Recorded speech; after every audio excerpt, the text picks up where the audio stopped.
You can do it all together, or you may want to do these one at a time. Because there's so many. Okay. All right. I'll make a motion to remove item 10F from tonight's agenda. Motion by Ms. Flowers, second by Ms. McClellan. All in favor, please raise your hand. It is unanimous. That was all. And then item number 12, the closed session to consider. Item number 12. I had a call asking us to move that since we have so much stuff on our agenda this evening. I make a motion to remove the closed session. Ready to read it all, Bill? Second. Motion by Ms. McClellan, second by Ms. Flowers. All in favor, please raise your hand. Once again, it is unanimous. 10C, potential finance committee vacancy, consideration of Dwayne Crawford. Mr. Whitaker, you want to explain that, or Mr. Hill, or did everybody get to see the email? It came out kind of late, so I'm not sure everybody got to see the email. Well, in sum, Mr. Crawford applied for a finance committee vacancy. By policy, has to apply by May 31. He has applied to June 10th, so you can't consider him. But we can consider him for the beginning of the next fiscal year. That is correct. I make a motion that we remove 10C from the agenda. Okay, motion by Mr. Adams, Second. second by Mr. Flowers. All in favor, please raise your hand. It is unanimous. Okay, item number 8. So we got a letter. Oh, I'm not done. Oh. Okay. We're still but we may need to discuss this one. Item number 8, the public hearing for the rezoning off of Bunch Road. Julie? We have a request from the developer. Due to the overwhelming amount of opposition to the case, we respectfully request that this hearing be continued to next town council meeting scheduled for August 12th. We are requesting this continuance so that we may have the opportunity to meet with concerned citizens to try and discuss compromise on the issues at hand. The open house and the timing of it did not allow us to address the concerns of the opposition. We appreciate your consideration of this matter, cited Kevin Jones. In comment in relationship to that, when we sent out the open house notice, there was a glitch in the notification process, and as a consequence, we sent out 30 days notifications for the open house. In fact, it was nearly 140. When we discovered it, we went back and did move the meeting forward to July 1st. We were able to meet all of the state mandated notifications. However, in our ordinance, we have an open house provision, and those additional people were not notified of the open house. And so, as the developer noticed, and as also was mentioned at the zoning meeting from some of those neighbors, that they would not have an opportunity to participate in that open house. Okay. And Mr. Mayor, just so you know, because the public hearing had been put in paper and notice, the developer couldn't ask for getting continuance other than from council. So unfortunately, by our ordinance, you have to come here tonight to get it. I just thought I'd point that out. Okay, thank you. Any additional information? Whitaker? Discussion?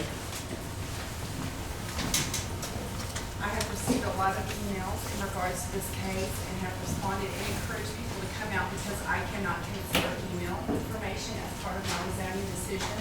And given the amount of people in this room,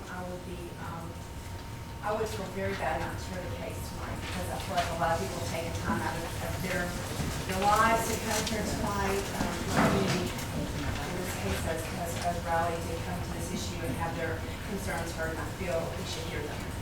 I would agree.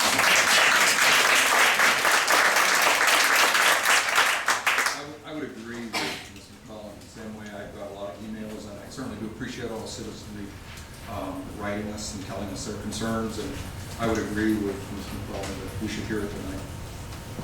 Okay. Anyone else? I'm in agreement. So would someone like to make a motion that, is that proper, Bill? Is that what we do? Do we make a motion? You're gonna make the motion when the case comes up. You're not gonna change the agenda. We're not taking, yeah, we're not changing on the agenda, so we don't need a motion on that. Correct. When you Okay. call the case, you need to make a motion. Very good. Do we respond to discontinuance in any case? When the case comes up. Okay. Okay, Mrs. Flowers, did you have something additional? Yeah, I'd like to remove 10A from the agenda and put it on the August agenda for discussion. Okay. I think it's worthy of discussion, but in consideration of all the people here, and if they all want to speak and we want to hear them, I think we can move that to August. Okay, any other discussion on that?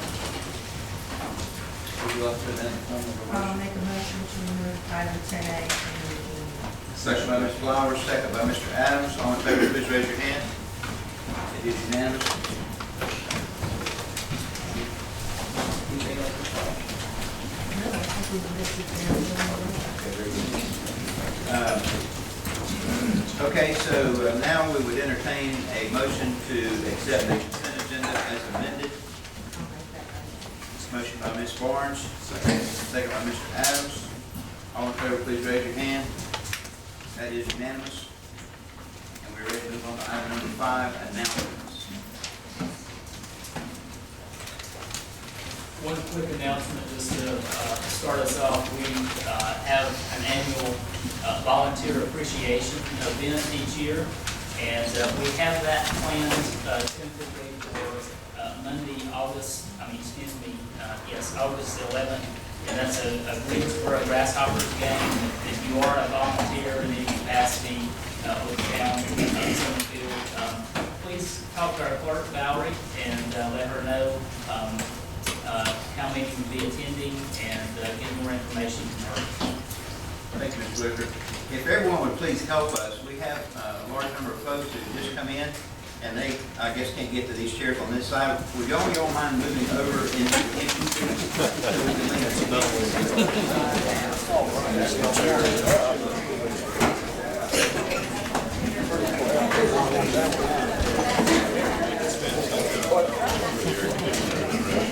Tell you what, this is the place to be right now.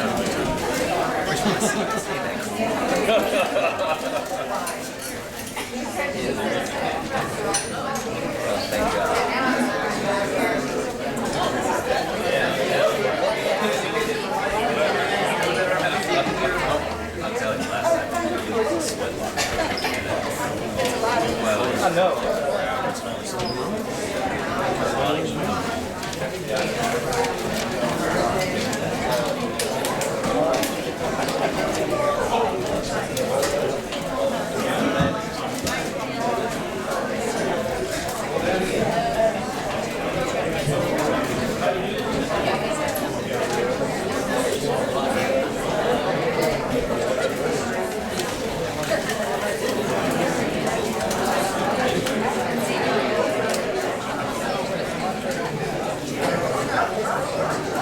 Okay, thank you. Thank you. Now we are a family.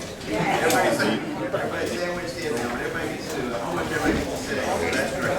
Any other announcements? Any other announcements?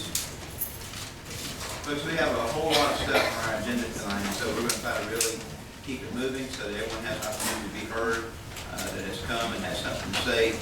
We appreciate you all being here, and we're very interested in what you have to share with us. So we'll try to keep it moving as much as possible and get you out here just as soon as we can. Okay, we're now entering a time of public comments. Public comments, in order to participate in this, we have a lot of new folks here tonight. There should be some of these slips on the table over there. If you'd like, just fill out a slip with your name, your address, and any topic that you'd like to address, scoot it on here. We'd love to call you up and give you an opportunity. When you come up to the microphone, please identify yourself, give us your address, and you have 5 minutes with which to share.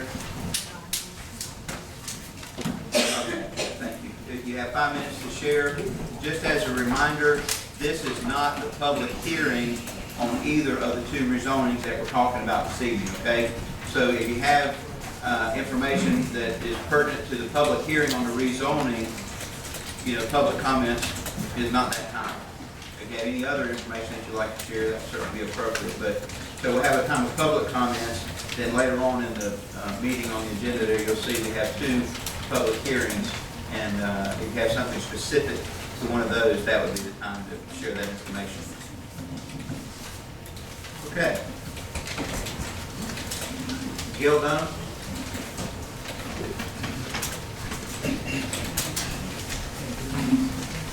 Yeah, my name's 05, Stonehill Drive. Lots of things on my mind tonight. One thing is, you eliminated item 10C. I have an envelope for Mr. Phil, and the last appointment of the Finance Committee did not comply with town policies at all. As a matter of fact, at that meeting, Mr. Whitaker said that he didn't even look at attendance or anything else to comply with the town policy. Now, tonight, we're looking at something that's never been mentioned before. All of a sudden, we're looking for some little tiny thing in the town policy. It's not consistent, and that's wrong. I'm very upset after 2 years with the procrastination that I see going on in town hall. People in this room have been grossly inconvenienced. I believe that the meeting was delayed, the zoning meeting was delayed for 1 week, put it into the 4th of July week, probably because Julie and the planner and the manager were not ready. That's part of a pattern of procrastination. Part of the protest petition requires that it be filed 3 working days before. One purpose of that is so that it can be included in the agenda, because the agenda and the meeting package are supposed to be done on Wednesday. The prior manager, the prior finance officer always had the meeting agenda and the packets ready on Wednesday. They were very prompt. I don't know if there's ever been a month when it's prompt. Well, if you're not doing your job on time, then how can you say that these people have to do it on time? According to that policy, they have 15 hours to put together a protest petition to have this meeting. That's wrong, and no one even thought about it. Mr. Whitaker, I think, is making $108,000 a year with pay benefits, had a nice 8% raise last year. I don't know what his raise is going to be this year. I'm sure he'd like a lot of money. I think the council has to say, if someone was working for me and they never did the monthly report on time, never, why would you give them a raise? Just think about it. That's all I'm asking you to do. The planner is $100,000 a year for paying benefits, and this planning, the process on everything here has been wrong. The process is wrong. I'm not saying this is pro or con. Just delay a meeting, a zoning meeting for a week, put it in the 4th of July week just because you want to procrastinate or you don't have it together, to not mail the correct number of people, that don't know what the planner certification is, but you should be able to properly mail the correct number of people. I went to an open house with the planner. She put up this Thomas Kincaid's watercolor. I said, this isn't going to look anything like it. It was for a Sheetz gas station. So, but we weren't able to talk about that. And at that particular open house, all the zoning conditions were not presented until I asked for them. That should be part. You should have an open house, and you should have that information available for the people. Looks like it wasn't available. And I think the town there's a certain liability on this. The other thing, for anyone who would like it, Xerox a list of the town council members, their emails, their phone numbers, and I encourage you to take it home. I'm sorry, I only have 20 copies. I'm gadunham@aol.com. If anyone wants to send me an email, I'll be happy to send one to you too. So I think you all need to do a better job of listening to the people and being fair with the people.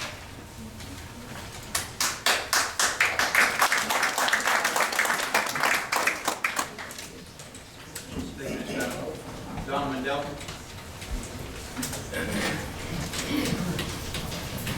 Don Woodell, 3406 Minnesota Drive.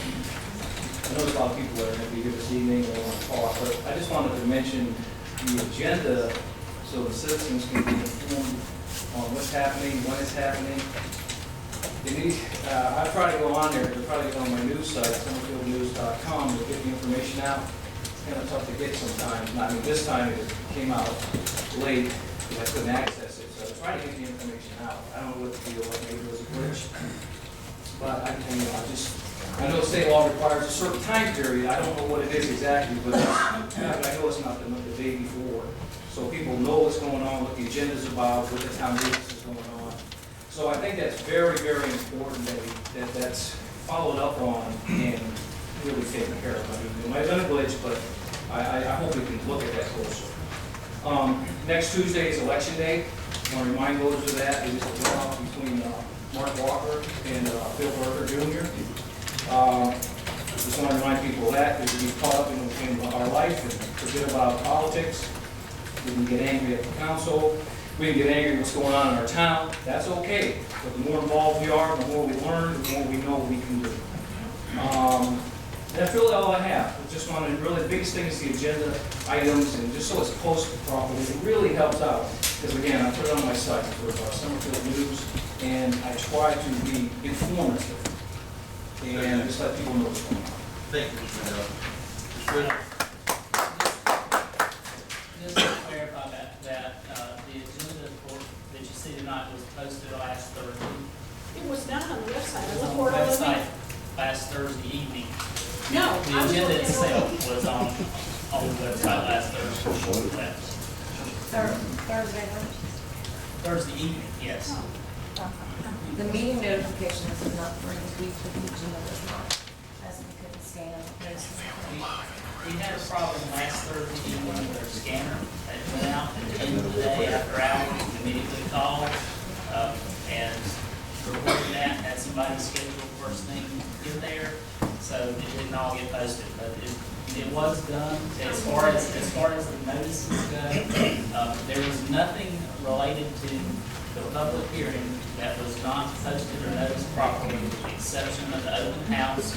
And we, as I said at the zoning meeting, we did the right thing, we re-noticed, and that's why the delay for the meeting a week later. And I don't know what you could expect beyond that. None of these materials were Excuse me, on- Ms. Dunn? It wasn't on the Ms. Dunn, website please. until Monday. Please.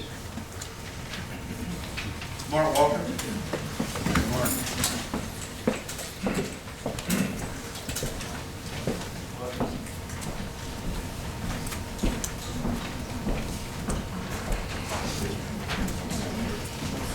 Thank you for the opportunity to be here tonight. I'm Mark Walker, running for the United States Congress. Some of you know I'm a pastor, former businessman. This side of the crowd, my tendency was to pass it on to the lady, but I think we'll stay away from that tonight. I'm excited about this. We're just normal people. My wife's a nurse. Made this decision about a year and a half ago. Was it still possible to get one of us to Congress to make a difference? Our first Continental Congresses were made up of people from all walks of life, educators, farmers, merchants, teachers, even ministers. So we began this journey, and we're excited about what's concluding from a 9-person race down to a 2-person race. What am I running on? I'm running on my background, which is business and finance. Entitlement reform is the thing that I want to take on the most. 62% of our budget, our national budget, is now entitlements. I've worked with inner city ministries of Cleveland, New York, Baltimore. I've seen firsthand what the Lyndon Johnson social programs create a dependent class of people. I can go and talk on those things because long before there were any political aspirations, I built relationships in these communities. I've seen the devastation. I've seen 5- and 6-year-old kids running around with no parental supervision. We've done a travesty, we've done an injustice to that. The other thing I'm excited about running on is tax reform. I believe it's time to 73,954 pages. I think it's time for tax regulation relief and reform. Now, we have an administration, we have a president that tries to be both the executive and the legislative branch. And I believe it's time we have men and women in Congress who want to hold this president, attorney general, and other portions of this administration to hold them accountable. I believe I can do that. We're not missing more political resumes in Washington, D.C. We're missing leadership, people who have experience in working with people from all walks of life. I was endorsed by the News and Record today because, as they said, I listen, and I can work with different people from different arenas. A few differences, and I'll close with this. As far as my opponent, I'm the candidate that's been endorsed by the sheriffs. I'm the only candidate endorsed by any law enforcement, even though he's an attorney and a DA. Also, I'm the only candidate to be endorsed by former candidates, 4 congressional candidates, as well as 2 former Senate candidates we've been endorsed by. But the biggest thing that I'm probably most proud of is that when we embarked on this journey about a year ago, we want to know, as Pollyanna as it sounds, is it still possible to get there without being funded by special interests, lobbyists, and PACs? We've been blessed. We've raised over $300,000, and not a single dime has come from any PAC, any special interests or lobbyists, because here's why that's important. When you send somebody to Washington DC, you have to ask the question, are they there to represent Washington interests? Or are they there to represent and pledge the promise to the people that sent them there? That's been my pledge and that's been my promise from the beginning. My opponent has taken money from over 70 different lobbyist groups already as a candidate. We used to call it the DC drip. What I've realized, they like to craft you before you ever get there. I believe we can make a difference. We were privileged to win all 4 Summerfield precincts as a resident of Summerfield, and I'm excited about the potentiality of next Tuesday of being your Republican nomination as a potential congressman. It's been a privilege to be with you. Thank you again for your time.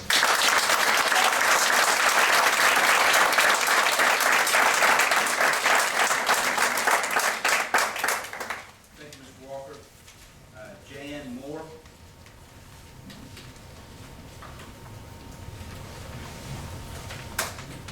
Jan Moore. If you step out, I'll call it again in a couple minutes. Adrian Williamson.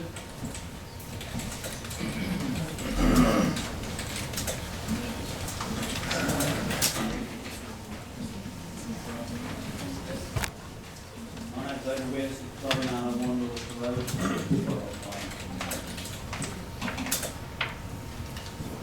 Not quite a good speaker, but last man got up here, he gave us some good speak. Most America as well as turkey's hitting, I'm a mess out there. Give the mayor a compliment, he was at the big fishing tournament, and I'll give him credit. He was down there talking to everybody. I like to see that. I don't agree with all his rhetoric, Jim, but I like to give him credit. He was down there talking to people. As the politicians say, shaking hands, kissing babies, the kid goes outstanding job. Thank you. This enforced that we had this ordinance that was being brought up. I think it was almost, 115 days behind. We had our meeting here in May. That's correct, we was notified of this. I don't think the attorney over here, he was 115 days behind of getting some legal action together. They went on April. And I didn't come to the last meeting because I was out of town. I didn't think I was going to make it today. I had to go into the States. But unfortunately, to some of y'all, I make it.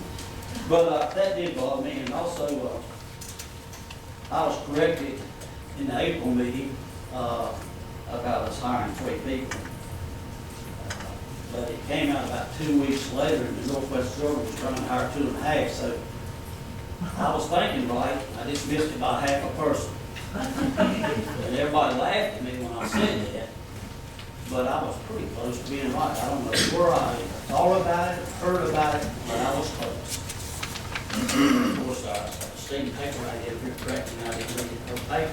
But I think about 2 weeks later, she did have dinner, I was trying to hire 2.5 people, so I was on top. You know, what was it, in April, we took what, $12,000 from another fund to pay off this enforced because we owed them for 2 months, $6,000 a month. We discussed the plan at that time. You know, I don't have anything against the lady, you're the planner. Whoever the planner is that we've got hired, I've got nothing in the world against them. I don't have anything personal against anybody here. I just have a different view of the way we look at things in the political aspect. You know, several of us got up and talked about possibly using the county or doing something else, or hiring somebody, or whatever. But I never understood in that particular meeting that we had already planned on hiring somebody. So when we came back to the May meeting, we had hired somebody. And I was a little upset. I thought I was going to get up here talking about it, and it was already on the agenda to do something. And I really don't like getting played like that. And I commend y'all for rethinking the trails and not taking people's property. I think that was a nice gesture on y'all's part. I sincerely appreciate it. And I know the people that y'all are appreciate it. And we thank you for listening to us. There's also a comment made in the last meeting, I was told by a person that's here. The reason nobody was here wasn't nothing, you know, nobody showed up and said, everybody was for everybody. That is not right. A lot of times we call out of town. Some of us try to be here at all of them, And some of the people that I talk to, well, don't come to this meeting. Because they like me when they read about me in Northwest Florida. Say, what kind of heater do you stand up on? They ain't listening to what you got to say. Well, I disagree, because I'm gonna come over here and talk. And me and the mayor, we're gonna talk. And as he says, I'll talk to you anytime, and he has, and I appreciate it. And thank you, Ms. Byers, you've been very kind to me as well. Thank you very much. Y'all have a great night.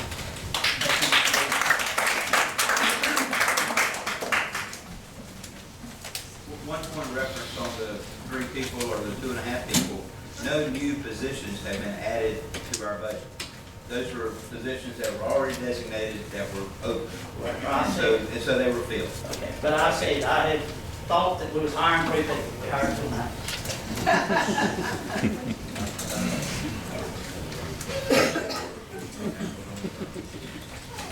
Kathy Flanagan?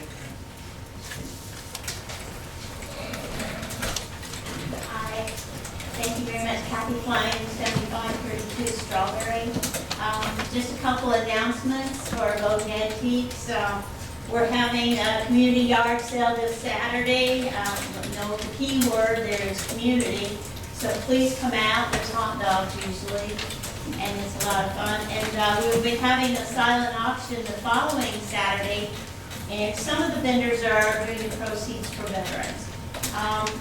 July 15th is our next story time from 10:15 to 11 o'clock. We will be having the dedication of our pretty little library there. Mayor Sessoms will be reading on at the story time, so we hope that you will join us. I want to say thank you to Lori for bringing the flyers down so we could get out information about the beach music in the park. Scott, my husband and I both think that was the best budget we have ever seen. You've done a great job, and I thank you for that, putting all that effort into it with the communities. And thank you for your time. Hope to see you at Golden Antiques.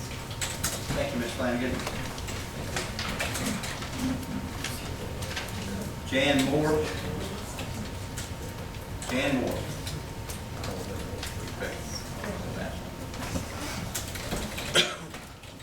Jeff Roy.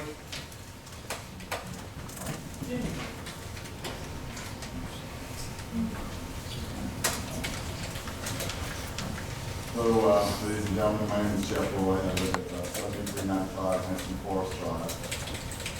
I'm up here for a specific reason. I've got a young family, I've got 3 boys, and I'm very much involved in their development.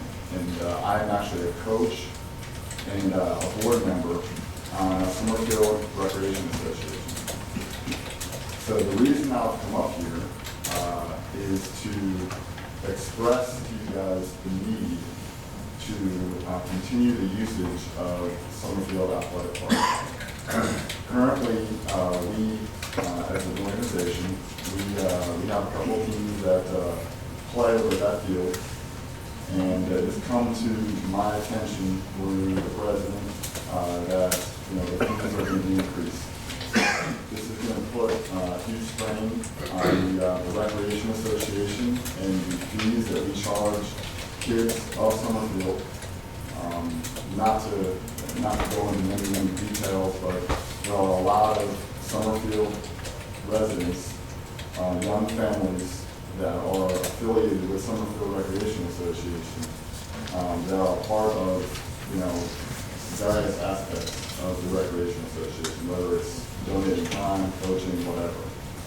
And I'm up here just to plead to you that when the numbers are laid out to you guys, that there is some rational thought put behind the increase in fees that are trying to be levied against the organization. So, I don't need 5 minutes. I just want to come up here and talk to you guys and just let you know that I'm here as a representative, of the Recreation Association. And, I wanted my voice to be heard in a way that, many of you guys that probably have had kids and donated your time along the way, So I appreciate your time and hope that you will consider the numbers that we have to propose to you guys in just short order. Thank you. Thank you, Mr. Roy.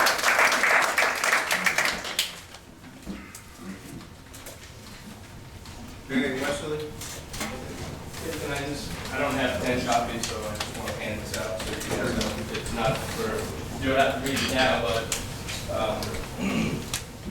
kind of covers the agenda a little bit, so I just do one for table and got a full copy, so.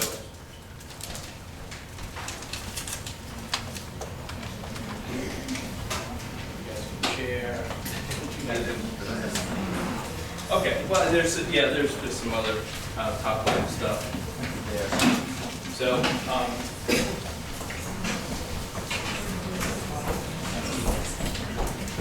okay, so what, my name is Barry Wesley. I follow Jeff Roy. I am the president of the Summerfield Recreation Association, which is softball, baseball, cheerleading, and basketball. The reason I'm from 8208 William Wells Drive. The reason I'm here tonight is partly what Jeff mentioned. We received a rate.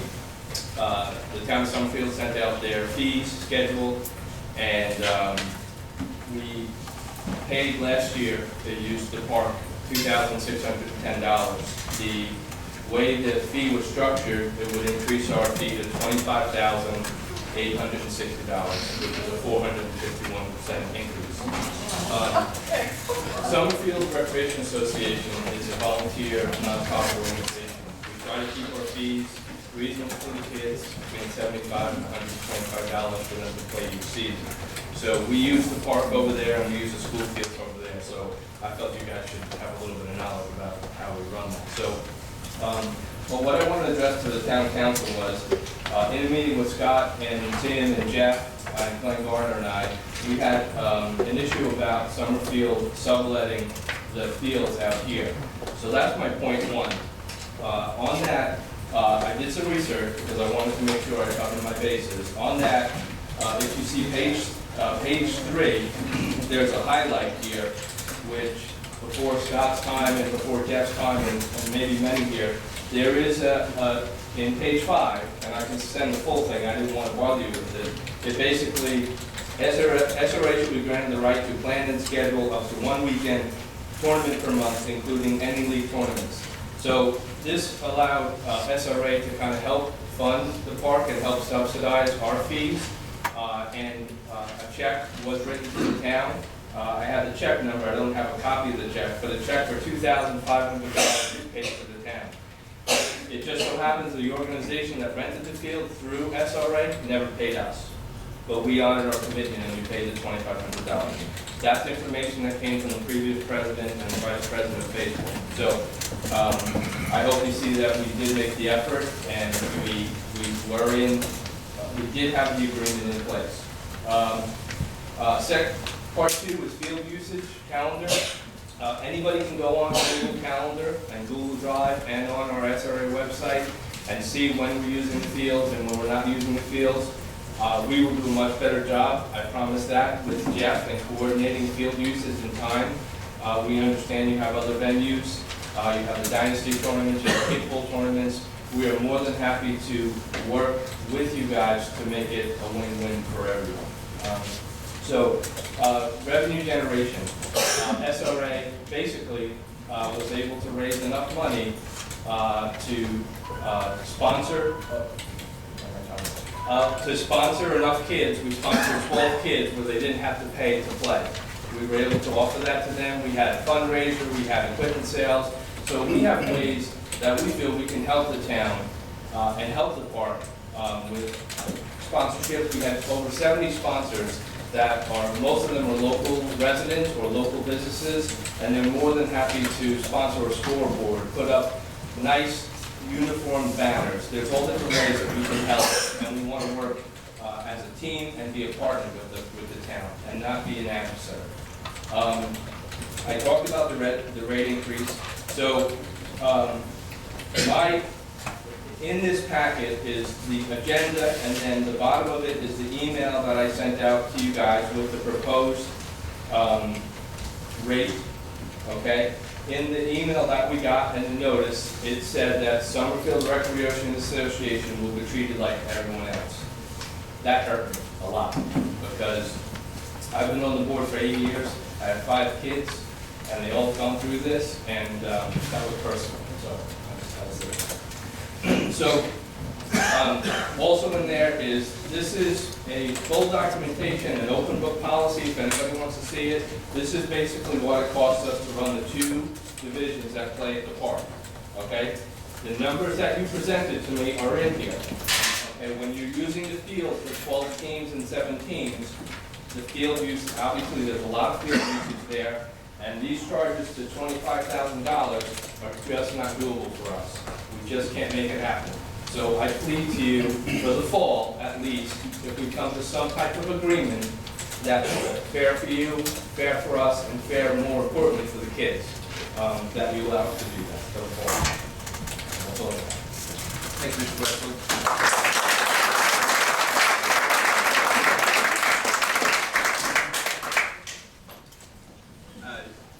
A little clarification. Sir, when you hear 2,600 and it jumps to 25,000, that's a big difference.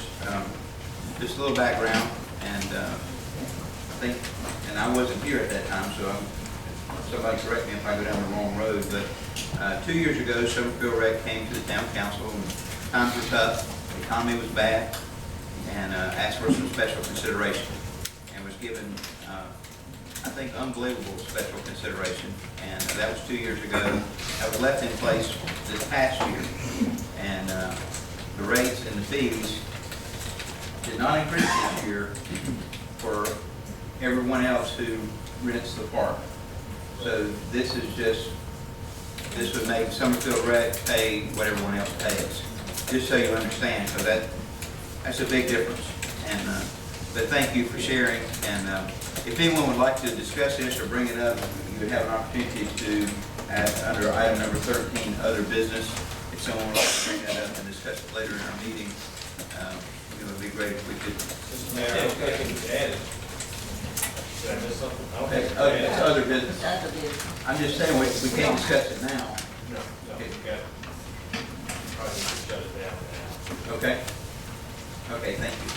That's it, and that, your point is exactly correct. The 20, just so everyone knows, the 2610 was way too low. It should have been adjusted. We're just trying to meet somewhere that's comfortable for everyone. So Thank you. Thank you, Mr. West. Okay, the other 3 folks that I have signed up here all have zoning things at the bottom of theirs. So I'll give you an opportunity to speak now or speak later. Jeffrey Gregg. Mr. Mayor, while he's walking up, can I just make a quick announcement? Yes. While Mr. Musoli, I'm sorry if I pronounced that wrong, was speaking, the applicant for Renera Farms handed up a note to me withdrawing his application, so they withdraw.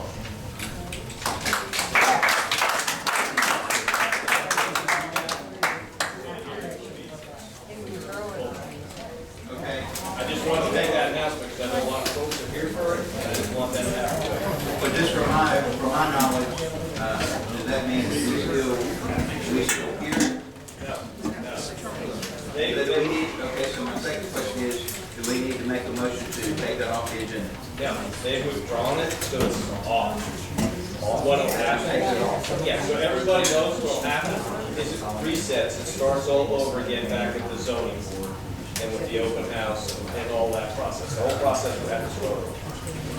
I'm sorry, I can tell you that. That's what the ordinance says. For those who could not hear, I'll try to repeat what Mr. Hill said. Mr. Hill said that the Bandera Farms application for the rezoning has been withdrawn. So if it is withdrawn, at that point it comes off of our agenda and we will not be having a vote. Sorry, everyone's here. Is that 8, 9? That is number 8. That's number 8. We still have 9, yes. The number 8 comes off of the agenda and they go back and start over again with the zoning board and with planning. Please hold it down. Yes, ma'am. If they withdraw, do they have to completely formulate it, or is it just his way of continuing it? I think he has to reapply every year, is that right? Yeah, he has to reapply and start, I think the whole process starts Did over. he make the exact same plan? Not for a year. No, there's no one-year limitation. If he withdraws and it's denied, he has to, he can only, he has to wait an entire year to submit the same request. If he withdraws, he can submit the same request, next week. On the other hand, if he knows what the result will be, that probably wouldn't make a lot of sense for him to do. So he probably has a good reason for what he's doing. Okay. Here's the engineer gave a note, here's the engineer that gave the note to Bill, the town attorney. Doesn't the owner of the property, don't we have to have a proper owner withdraw this? And you're telling us they don't have to wait a year? He's not even here. How can he do it then? How can he do it? Yeah, how can he do it? Mr. Hill? The engineer can withdraw. The owner has to apply. But the engineer can withdraw. And the engineer did hand it up to me. He doesn't have to wait a year because the ordinance doesn't require him to have to wait. Okay. We can be able to say anything. Okay, so back to, we have three folks that we still need to hear under public comment, if they would still like to share. I think I had called Jeffrey, Greg. And I apologize to Mr. Gregg. I just felt that was not being done. Mr. Greg, you have 15 seconds. No. You have 5 minutes. You have 5 minutes to take your time. Jeffrey Gregg, 6108 First Run Trail. There are a number of issues that a lot of people wanted to address tonight about this rezoning, including the adequacy of water, planning, and so forth. But I think there's some larger issues that we also need to think about here. First is that Summerfield as a town is being sliced and diced by highway projects we're all aware of. We're all living in Orange County. And I'm a little concerned, or no, more than that. I'm concerned that whatever we do on this project may also carry over into properties that are adjoining other highway cuts through Summerfield in the future. But more importantly, I want to say that I am disappointed that our town staff has treated the townspeople this way. The town employees are hired to serve the people of Summerfield, to protect us, to protect our property as best they can, and to build the town for a good future. What we've had happen here with the town planner and our town manager and ex-planner seems to be an inability to handle the bum rush of the developer trying to hurry a proposal through. They failed first to do the adequate notice and mailing, which there is no excuse for that. It is a simple circle on a map. You can't make a mistake and think that 40 letters is 100, or 36 or whatever is 140 letters. It just shouldn't be done. If in fact that's a difficulty that our planner and or town manager have accomplishing, we have to question their competence. Secondly, after that initial bid was uncovered, they then failed to meet the regulations for the open house notice, and still we're trying to push it through. Zoning conditions like this apparently are not coming up regularly. My quick survey showed that there were no zoning committee meetings for the prior 3 months. So if this was building through that time, were we that busy that we couldn't meet the standards and know what needed to be done? If not, was there an intent to try to push this through in the holiday period when people were away, people are just out of school, and so forth? Lastly, I'd like to say that, well, there's no proof that this is a push from our staff. I think think we need to take into consideration that it could be, and that support of the town council members for this kind of staff behavior, either through continuing employment or raises and so forth in the future, ought to be considered as an affront to those of us that own property in Summerfield, elected these people, and pay the town employees. Thank you very much.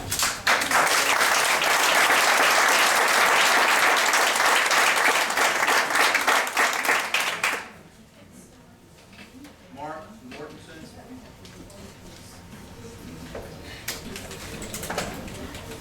Mark Mortensen, 6110 First Run Trail. I was going to speak on Bandera, but since we're not going to have that addressed tonight, I'd just like to see the town be able to put some sort of teeth into some sort of a measure where someone can't, on a technicality, delay it.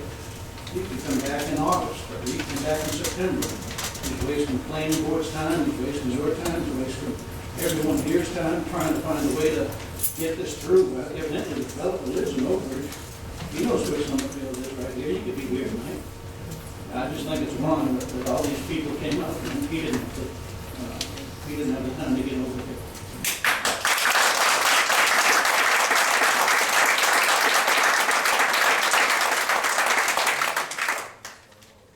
Dwayne Crawford? Final speaking after a prior speaker, Dwayne Crawford, 1106 Tennessee Highway 150 West. Mayor, I appreciate you taking some of the darts on bringing up the deliberations that went on with the SRA and the reason the decision. I went to most of the finance committee meetings, what all this is talking about. You brought out a key fact that a decision was made to treat SRA equally with other organizations that use these fields that cost us $100,000 a year to maintain. That's one key point that you did bring out. Thank you for bringing that out. And please correct me quickly if I get this wrong, but I think that part of the deliberation was also that the SRA is comprised of 25 to 30% Summerfield children, meaning 70 to 75% non-Summerfield children. And that was weighted into this decision to treat the SRA equally. And I just thought that was relevant to get out now, since that discussion took place. That's all. Thank you. Thank you, Mr. Crawford. 29% exact for this past season. In the two leagues that play, it's higher when you take all of our investment you did to the county. So the fact that to be correct. Well, thank you. We'll talk about that. Frank, FICA? I'm sorry. Frank, 6300 Westcott Drive. I know that we're not going to talk about it, and I'm not talking about Bandera Farms. I'm just talking about zoning in particular, especially this type of zoning that Summerfield has put on the books. It's hard for the average citizen to look at a map that's presented at an open house with the limited information that may be allowed to be put on there, which I think if that's the case, I think we need to raise our standards up to help the citizens. The average person couldn't look at that map and see that the lots are 100 feet. But if you look at the zoning, the lots only have to be 60 feet wide with 10-foot side yards. So theoretically, that could be approved. He could put houses 20 feet apart on 60-foot lots. Once that zoning is approved, it's just so I think we need to, the people need to be educated about the zoning that Summerfield wants to do. I'm not against zoning. I've been a builder all my life and helped develop stuff. I think there should be zoning districts that people know that this district is R40, R30, or whatever. Because we need to take that in consideration, and I would hope that the town planner, the town manager, whoever, when an open house comes in, ask the person that's applying for it to give enough information that can help the average citizen look at this. So, that being said, I think that, there was enough said before about water and all our other resources. I was lucky enough to have the mayor come out by my house this afternoon and look at the logging that's going on in my neighborhood. I realize that the owner has the right to do that, but if we want to keep Summerfield the way it is, we need to look at a way to not, you can't stop it. I mean, it's not a dictatorship, but I heard firsthand from the logging company, they're clearing it, and then eventually when it gets sold, he doesn't have to worry about coming to the town council with the zoning board saving trees, because they're gone. So, please look at our neighborhoods and figure out a way that we can help the citizens. That everybody's not a lawyer. I'm not a lawyer there. I'm a builder developer. I've been doing it all my life. I can look at a zoning map right away and pick up the problems that are not, well, maybe not problems there, but the things that should be put out there in the beginning to have an open house. And some comments were made that how come we as the citizens didn't call the developer? I think that's backwards. I think the developer or the realtor or the owner should put the olive branch out. Thank you.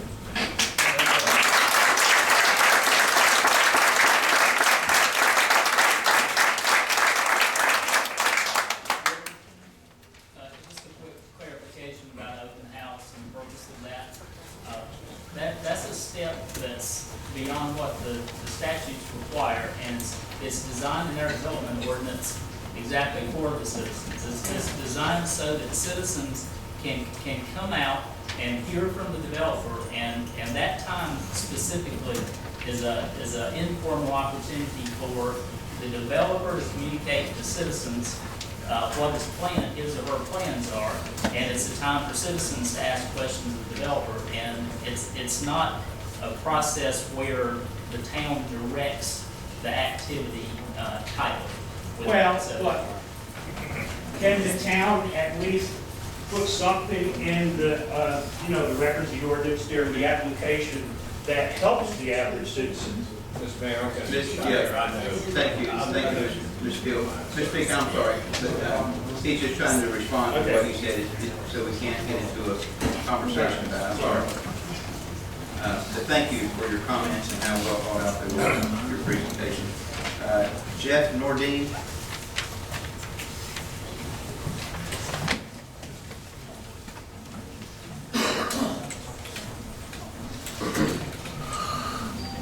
Thank you, Your Honor.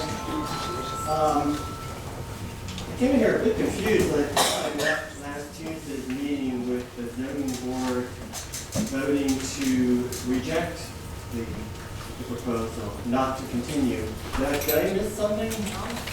The zoning board is a recommending body to the council. Right, you were going to recommend to not do it. Right. But you instead recommend to continue.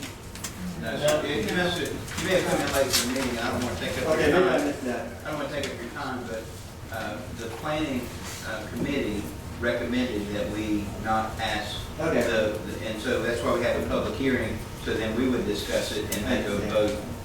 But because they asked for a continuance, which we denied, we were going to hear the case, and then they withdrew it. So we can't withdrew it, not the zone. Yeah, I heard that.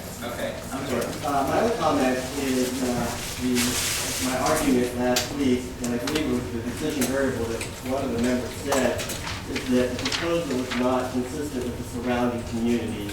And my argument was that we have property values that are much higher than what's potentially going to be tracked in some 40 feet apart.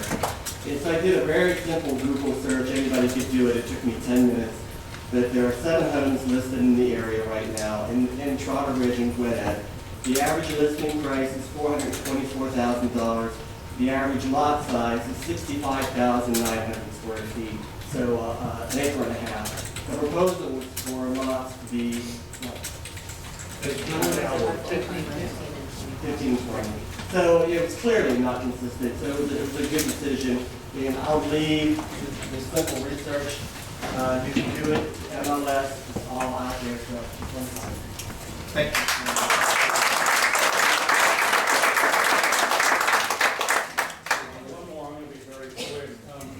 Going back to the comment of Frank earlier, there has to be a way. Nobody uses recent paper anymore. or they have cell phones. There has to be a way to get a better notification system for these public hearings. If everybody here was to start the process and put their email address down, is there any way y'all can put it in the ordinances to add an email notification? Especially me, because if it wasn't for Judy King back here, nobody in Charter Ridge would have known about any of this.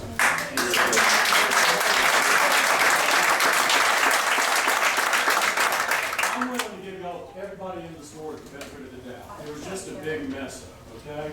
But moving forward, just in case Kevin Combs comes along in a week trying to stick one in yours, I want to be notified. I want to need. Is that doable? I mean, can we start an email notification? I mean, is that something how to do? It's a policy decision. It's a policy. The state statute requires that the information we use be obtained from the tax assessor's office. And they have your address, but they don't have your email or your telephone number. We are required by state statute to advertise in the newspaper for 2 consecutive weeks, not more than 25 days before the meeting, it's not less than 10 days. We post the properties, which, and I think that's how some of you found that notice I spoke to several of you. And then we mail to, and by statute, we're only required to mail to those people within 100 feet that are adjacent to this property. And we, in Summerfield, mail to everyone within a quarter of a mile, or 1,320 square feet. So, in terms of emails, if there was such a thing as an email directory, we might be able to do that. But we just don't have access to everybody's emails, and because the state requires us to use the tax assessment information, that's what we're required. I'm just looking for a better way to do it, and you understand that. And we do, but there's also one other thing, we do post our agendas on our website, and we also have the full packets, including maps, on the websites, and all of the minutes from every public meeting are on our website. So we're trying to kind of get information out of the Yeah, but as a town, a motion can be made on any of these meetings. Elizabeth can make a motion. I want to go above and beyond the notification process that the state mandates. And from now on, whenever somebody, we send any notification to any resident, ask them to provide their email address. I mean, just take it on down. Every organization in the country that solicits money, every charitable organization has my email address, because I get an email from every charitable organization in this country every day wanting my money. And so there has to be a way for the town of Summerfield to do the same thing. This is just a big mess up, and I know it's a done deal, y'all are going to vote on it tonight. But I at least want to be notified, especially as far as Bandera Farm goes, next time somebody wants to rezone Bandera Farm. Actually, I'd like to know whenever somebody wants to rezone anywhere in Summerfield. How do we do that? I mean, because I'm going to miss it. I did not see that little sign beside the road at Bandera Farm. Judy King brought it to my attention. That was it. I just want to say thank y'all for all you're doing. And I'm willing to pitch in about $5 or $10 just to get the air conditioner fixed.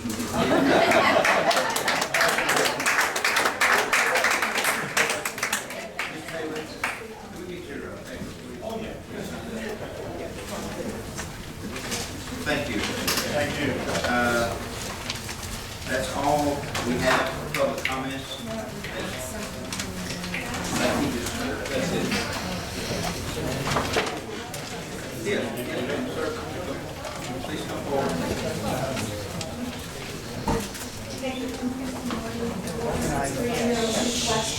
Put it down, please. Can you repeat that, please? Yeah, Kristen Norton, 6306 Westcott Drive. I think what I just simply wanted to say was I'm a little confused about the process. It appears disingenuous to me, and I would imagine to everyone else. I really like to assume the best in people's intentions. I just can't help but feel the timing of this notice, and everyone's here and we're ready to talk, and we're told, oh, nope, it's not we're taking it off. I understand, it just doesn't make very much sense to me. I fear that this process will just continue and we will just have to come back again and another work and 100 people and continue to mobilize. And I simply don't understand why we even need to have meetings that are adversarial. I question all of you. I guess people are just allowed to ask to rezone however they want. I don't know how it works. But I don't understand why there isn't some standard by which you have to follow. When I moved here, I was told you can't build on less than an acre lot. Did that change? Because I was told it was the law. So I think I just want to trust all of you. But it's a little difficult right now. And I think I'm speaking for the room when I say we want to trust that you got our back. I want to trust that my property value is not going to go down the toilet. I mean, they logged my entire backyard. The highway's coming by. I mean, really, what I said at the last meeting was, please, how much more of a hit do you want us to take? I'd like my house to retain some value. But I guess ultimately what I just want to get across is, how is this even allowed? How can someone just come in and say, I want to request a rezone in a way that is disruptive and not at all following the precedent that had been set? So it just seems to create conflict where there doesn't need to be conflict. And perhaps I just don't know the law, which is probably true. But anyway, I just really ask that you would just do the right thing. You know, I don't want to keep coming back here after work every day. I really don't want to rehash this. I don't trust the developer. I'd like to say I do, but I really don't. It just, everything feels suspicious. So anyway, thank you.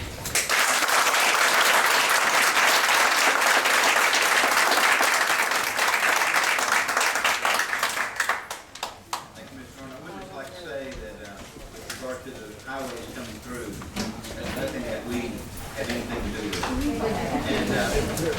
And we do well here. And that's what we're here for. Everyone up here. I don't know how long we're going to go off, but I'm going to hit it. Yeah, I think that's a great idea. Does it need to be a motion? Yeah. Do we need a motion? Take a quick recess. Okay, I think some of you would like to, so we're going to take a 5-minute recess, and then we'll reconvene the meeting. Thank all of you who are here this evening for leaving. Sit down, please.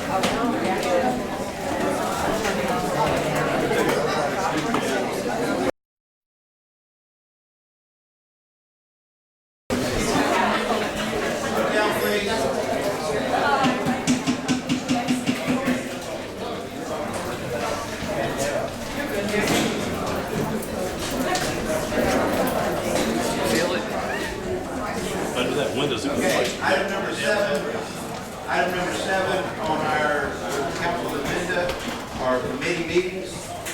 First, we're here for finance. Finance committee met on June 16th. In that meeting, there was a recommendation from the finance committee given to the town council regarding the rest of the town's funds, and that recommendation will be discussed tonight. The next meeting, there will be no meeting in July. The next meeting will be August 18th, Monday night, 7 o'clock. Thank you. Historical. Any report from the historical committee? Public safety. Public safety was scheduled for July 16th at 5:30. It has been canceled. But it's not at the fire station, it's at the sheriff's department over here on Summerfield Road. Next meeting will be in August. It will be in August. Will be in August. Thank you, Mr. Rudolph. Trails and open space. Trails and Open Space will meet their next meeting in August, and I'll talk a little bit more about the last meeting under my report this evening. Okay. Thank you, Mr. Whitaker. All right, as item 8 has been removed from our agenda, we're now here, item number 9, which is a public hearing. hearing action regarding rezoning case RZ-03-14, requested change RS-40/WCA to CU-OSRD/WCA, location 4455 Hamburg Mill Road and near 4455 Hamburg Mill Road, parcels number 0145506 and 145565. So we'll enter into a time of public hearing now. And so for public hearings, if you would like to speak either for or against the rezoning, first we'll hear from the folks, anyone that wants to speak on behalf of the rezoning, anybody who's for it, and you'll have, instead of the 5 minutes you have during public comments, you have 3 minutes. And please begin by identifying your name and your address, and then you can talk to us if you are for the rezoning. That will take 30 minutes of time to do that, and hear from you one person at a time. And then we'll take another 30-minute session and hear from those who are against the rezoning. So everyone have opportunity to be heard. And then there's a rebuttal, 15-minute time period for each following that. I would encourage you, in the interest of time, if you sign up to speak either for or against it, and the person before you says what you were going to say, if you would please just come up and identify yourself, give us your name and address, and you can say ditto or I agree with the person who spoke prior. In the interest of time, it'll make it so more people can be heard with possible other angles looking at the rezoning. Okay? So, do we have a list? Okay. First, staff report. Okay. I'm gonna get the list, and then we'll do the staff report. And while we're coming up, it is a little difficult to see on the screen. We can turn off the lights if you think you can function and see that better during this part. It's your call. Would you like to have the lights off? Well, fluorescent lights don't give off a whole lot of heat, so I really don't care. Why don't you guys take your jackets off and look like your rolls out to dry? Yeah, It's pretty 85 warm. degrees in here. Take your ties off. Loose the ties. Thank you. I have a few handouts of this, Okay. if anyone wants one of this. Okay, so now we'll ask Ms. Julie Reed if she will to come and present the zoning case for us.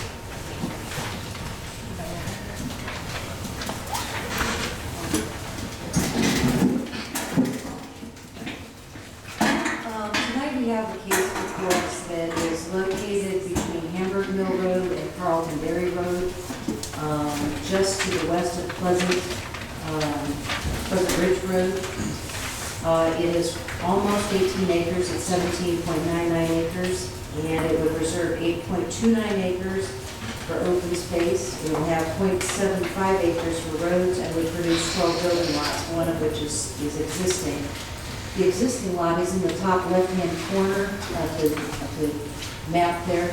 That's an existing home. It does have access on Hamburg Mill Road. The remainder of those lots will have access on Carlton Dairy Road. In the OSR district, there are multiple uses which include, and they're all residential, but they include townhouses, duplexes, and things like that. In this instance, because we requested that it be brought in under a conditional use district, what happens is then the developer and the city must agree on what conditions are imposed on this property. The developer proposed that only single-family detached housing would be allowed on this property. There was a open house, at which time the developer met with their neighborhood, and they came up with a list of things that they felt needed to be added to that list of conditions to make it acceptable to them. The developer has submitted that list to us. In addition to that, in designation of the single-family detached residences, he's suggested that all the dwellings will be constructed on a brick foundation with a crawl space, that the exterior covering of all dwellings will be brick, stone, or cementous siding. Vinyl will only be used in soffits, porch ceilings, and dormers. There will be no modular or manufactured housing. All dwellings will have a two-car garage. minimum heated square footage will be 2,000 square feet for a single-story home and 2,400 square feet for a two-story home. Any outbuildings will be a new construction, and the exterior covering shall be in keeping with the aesthetic of the main building. Driveways will all be paved in concrete. No above-ground pools will be allowed. All the mailboxes will be uniform design. And in addition, landscaping will be added to fill in along the western property line to provide a continuous screening.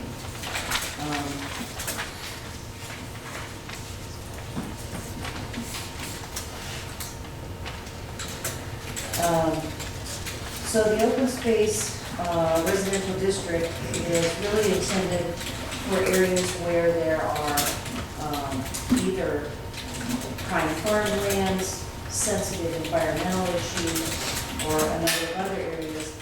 And what this district does is it takes 50% of the land that the developer wants to use and sets it aside and says this is going to remain open. And then takes a portion of the units that will be on that part and puts it over into the other.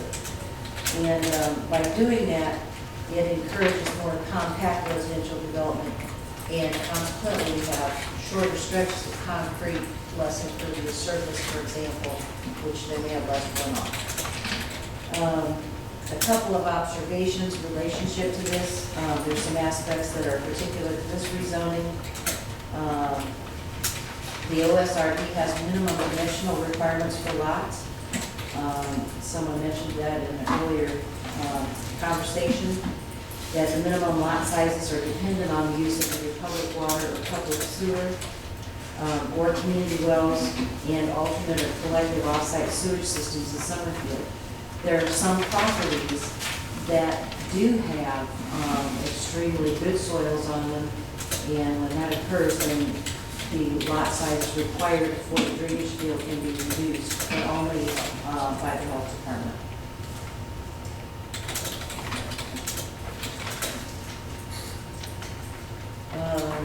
Septic tank drainage fields in this instance, rather than maybe having a special area set aside as the previous case had, these ones will be on-site or proposed to be on-site, and then any additional clear area could be located in the open field to be more advanced to the lots. Up to 25% of the land in the open space can be used for that purpose. Again, it's not visible above ground, but it would prohibit the installation of trees and shrubs that use ground cover. But at this point, it's open space as it is an open field.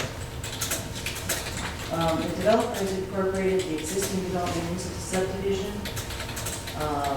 It's one that faces Hamburg Mill Road. It will use the existing access, the remaining lots will gain access on Ferry. The two other things that we have talked about with the developer up front was that in order to shield the development, but also to shield the adjacent development, we had asked that there be open space dedicated on Hamburg Mill Road and also on Carlton Berry Road, and both of those have been provided.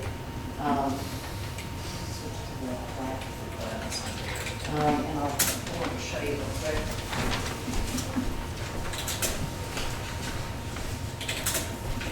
This whole area in here along Hamburg Mill Road will be open space. This is the existing house. And then over in here is all open space. Then at the very bottom of this cul-de-sac, which will be on Carlton Dairy Road. Get up just a little bit further, please. That's as far as it gets. These two right here, the road will be right along this area, and you'll see these are open space. So they've provided 75 feet of right-of-way in here, or excuse me, of open area. And so there'll be landscaping provided both on each end of the subdivision.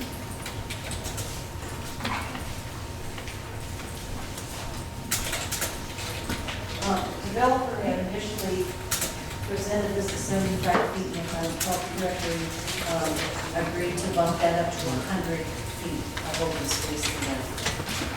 So that's in addition to the existing. Let's see. There is some mature trees that are in the center of this lot. Those we have to be removed. We looked at several different layouts for this subdivision, and we have to wait that went, we're gonna lose some, but they'll, take out as few as they possibly can. Signage will be restricted to the entrance signs and temporary real estate signs for the property. One of the things that you folks may not be aware is that rezoning process does not issue such items as the size of the home, what kind of materials there are, the placement of the garage on the lot, that sort of thing. Those are all things that have to be agreed upon between, in this case, through us, the developer and the adjacent property owners, and that's what they came up with the open house. So the type of rezoning that we are doing includes approval of both the uses and then how the property is developed in terms of where these lots and open space will be reported. Clustering is permitted in the overall density of watersheds, which is this one. There may be some changes. In fact, we know, for example, there will be some changes to the southern tier of lots. They will be adjusted a little bit because of the watershed. There is one area in the bottom right-hand corner of the site. Bottom right-hand corner. There is all the drainage from the site comes down to this point. That's been left as open space completely undisturbed. We have a number of applications that relate to the comprehensive plan, open space, the provision, or excuse me, the preservation of existing housing, and a number of other items, and you can kind of flip through these very quickly if you wish. I think the significant items on this particular one is that they've been very, very aware of what impact this development would have on the neighborhood, have taken steps to address some of those issues, have worked with the neighborhood. In fact, this particular development has gone out, written letters, even I think before our official notices went out, and started meeting with these property owners. So, in summary, the use of these lots is somewhat dependent upon the soil, so that they're good enough to be able to be used for septic tank drainage fields, and having a well on the same property, typically have 100 feet between those two. Community character, in this case, the key areas of that kind of community character section are met with this change in zoning. He's preserving this farmland as open space, and I believe that would meet the criteria. The zoning board did recommend approval. They did ask that the street buffer in Carlton Dairy be increased to 100 feet. Other than that, they accepted the proposal as approved. If there are any questions, I can answer. Happy to do so. Any questions at this time? Did we do a traffic count when we looked at this? We looked at both traffic counts on both roads, and Carlton Dairy has the lesser of the two. Is it included in? It is not.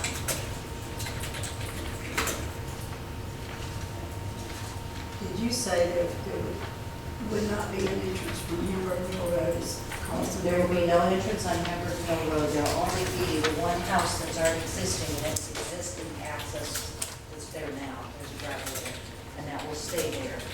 That's the only one that will access Hamburg Mill. Is that the lot 12? Yes.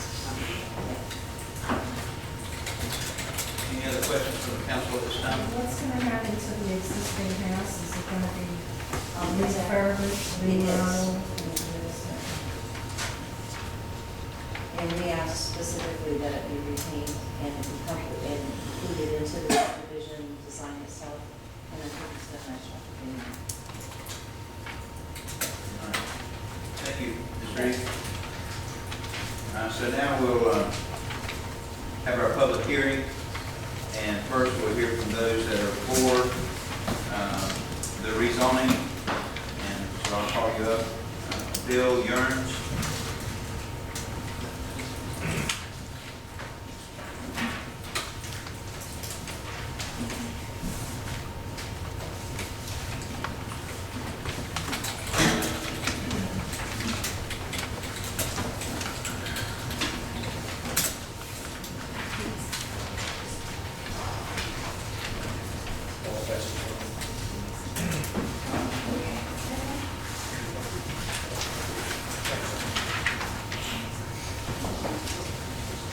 My name is Billy Burns, 17 Brandon Love Court, Greensboro. Thank you for hearing me tonight. Take it easy.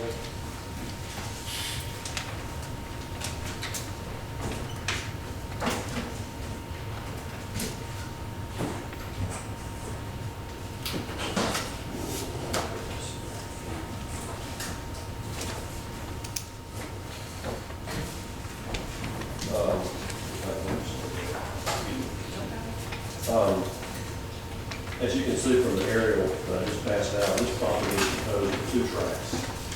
There's one that's a little under 13 acres, it's currently zoned RS40. There's another 5+ acre tract that's currently zoned agricultural.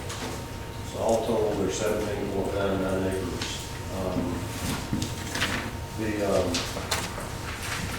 What I'm proposing is to add 11 more houses to that 18 acres.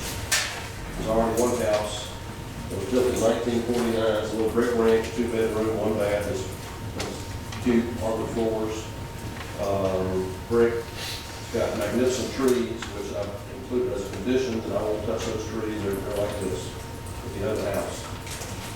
They're oaks. So I'll set as a condition of not going to touch those trees. I'm going to refurbish it. The building company as well, and I'll be building houses in this community.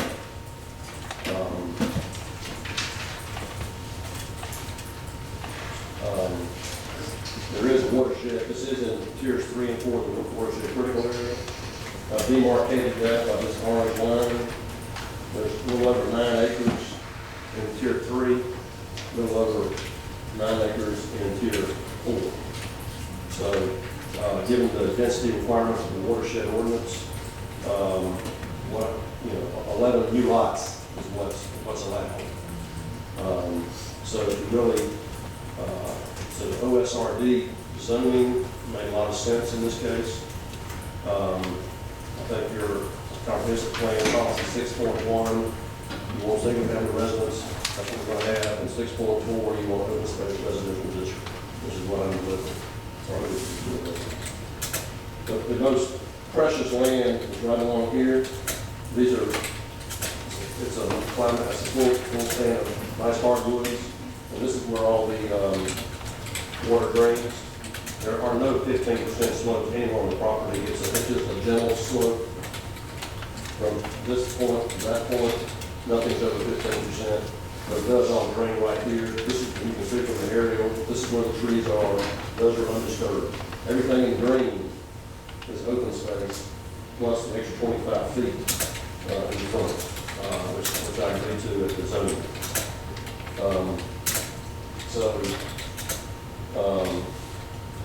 I'm not sure what all really gave you in your package, but in terms of environmental impact,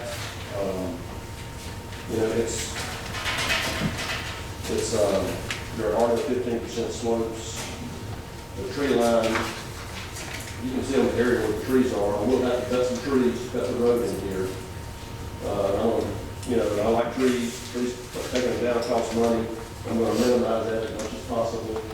And Mr. and Ms. Griffith, who live here, I've agreed to, wherever there's a void in the tree line, I've agreed as a condition to add a buffer, a crippling area or something that'll block that, that'll screen it.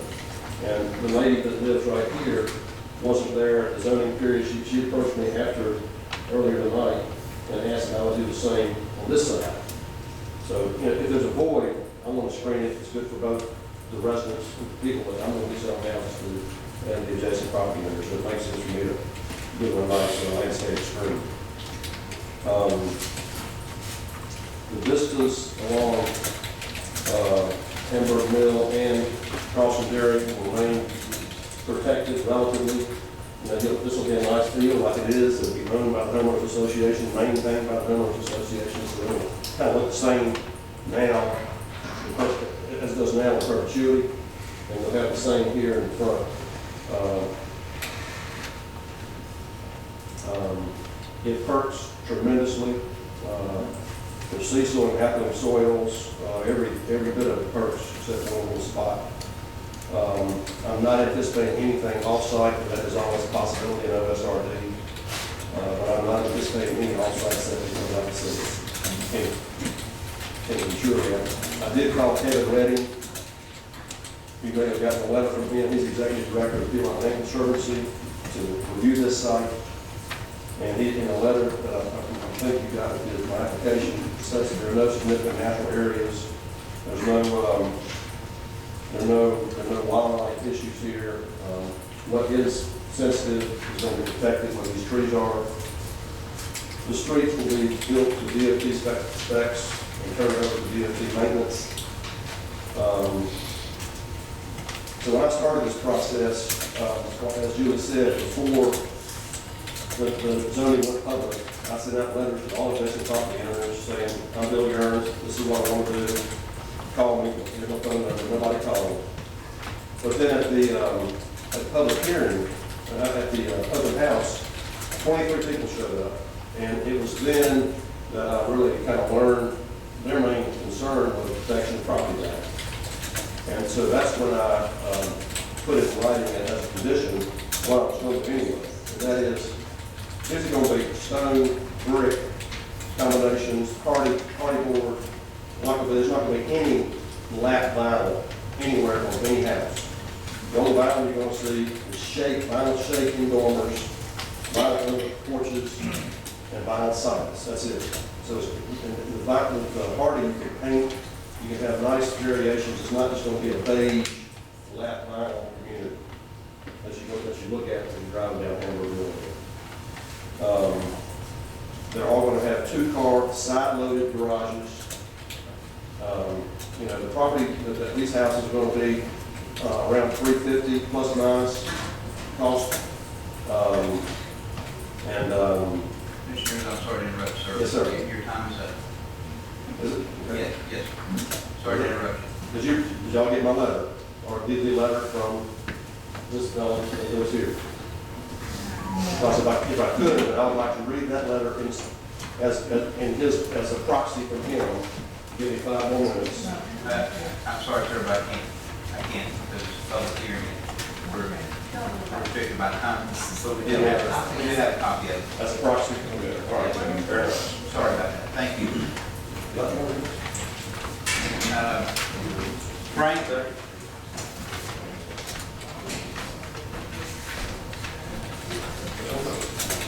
I'd just like to say, I never met you. For the record, I think this is what the town should expect on a rezoning.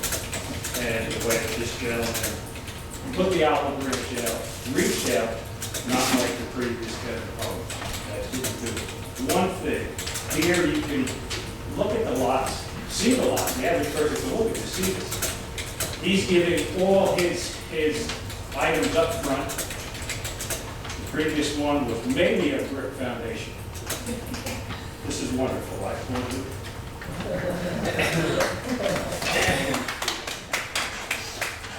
have 2 other folks here that I need to see if you're speaking for or against the rezoning. Ms. Phillips, are you? Against. Against, okay. And Ms. Dunham? For, okay. Ms. Dunham?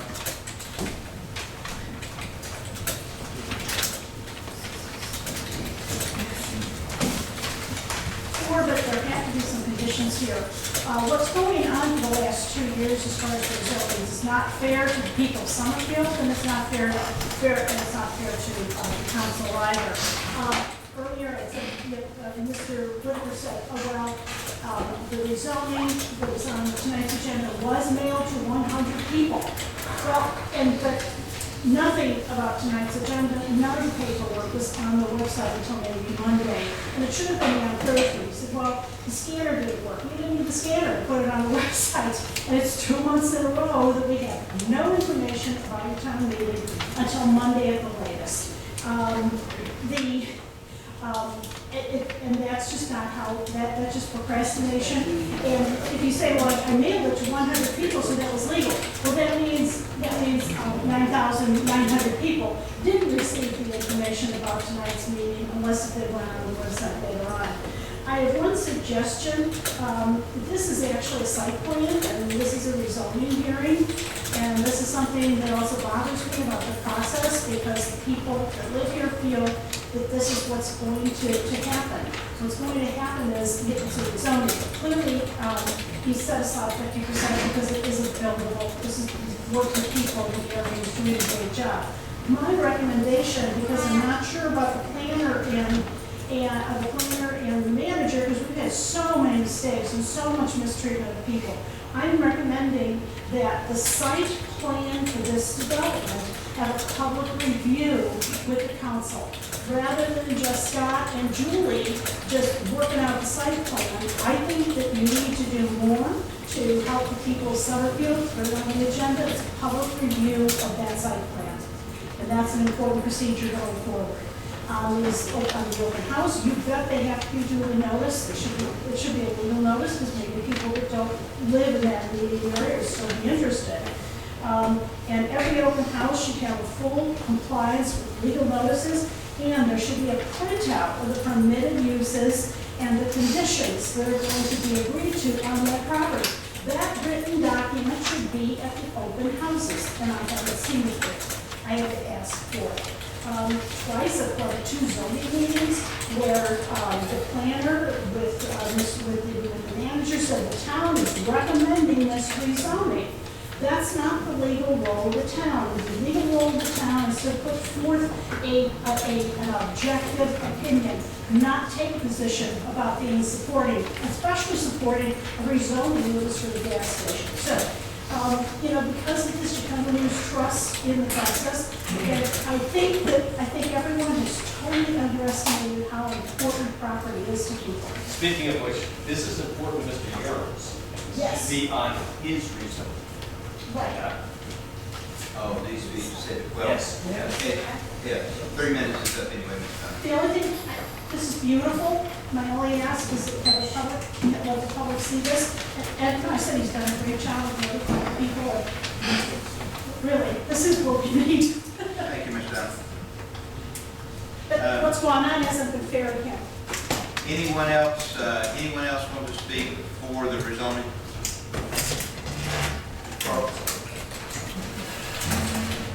Wayne Crawford, 1106 Tennessee Highway 150 West. I'm going to do the same thing that I did at the rezoning, before the rezoning board. I'm not going to speak in favor or against this. I'm just choosing this as the opportunity to raise a question, which I discussed with the planner, but I still want to get it out in the open to say it was brought out in the open. That's all. And it has to do with this property having part of it in Tier 3 critical watershed, part of it in Tier 4. Tier 3 critical watershed tells us that it's 1 unit for 3 acres, and Tier 4 is what it is, or RS40, whatever. That's very important. So, if I do the math and I let Tier 3 critical watershed rule, I don't end up with as many units being allowed. I've been advised that this is allowed, and that stands. I've been told. So I just wanted to bring that out in the open.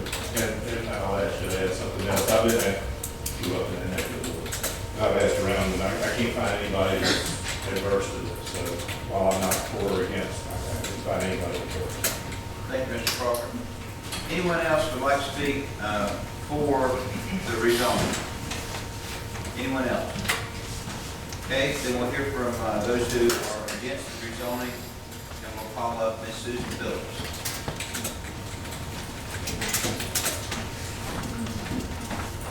Hello, I'm Susan Phillips.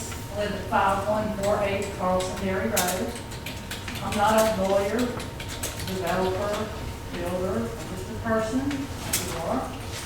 My concerns about this development are the traffic. There are 11 new houses on Carlson Dairy, and I did not see the traffic count, but I do know that when 220 goes through and Hamburg Mill becomes right turn only, the Carlson Dairy is going to get a lot more traffic because people won't be able to go down and turn left to get on Strawberry Road. I have to go down, cross some dairy to get on 220. I'm worried about, water. There's gonna be 11 new wells. The house down below me already has trouble with their water. And I'm concerned that I won't be able to get out of my driveway, and I won't have any water. Now, when my kids were young, we used to sit out front of the house, and we used to play the car game.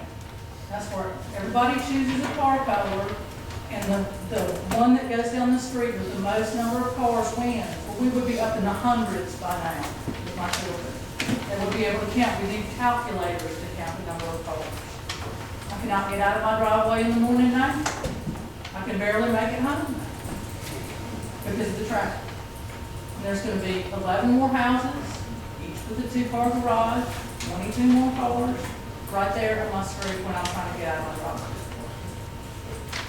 Those are my concerns, not the looks of the development, not the property value. My house was built in 1895. It's owned 2.95 acres. And the houses that are being built really have no relation to the value of my house because they're not comparable. So my concerns are not how pretty the development is, it's how it's going to affect the traffic and the water in the area. Thank you. Thank you, Ms. Phillips.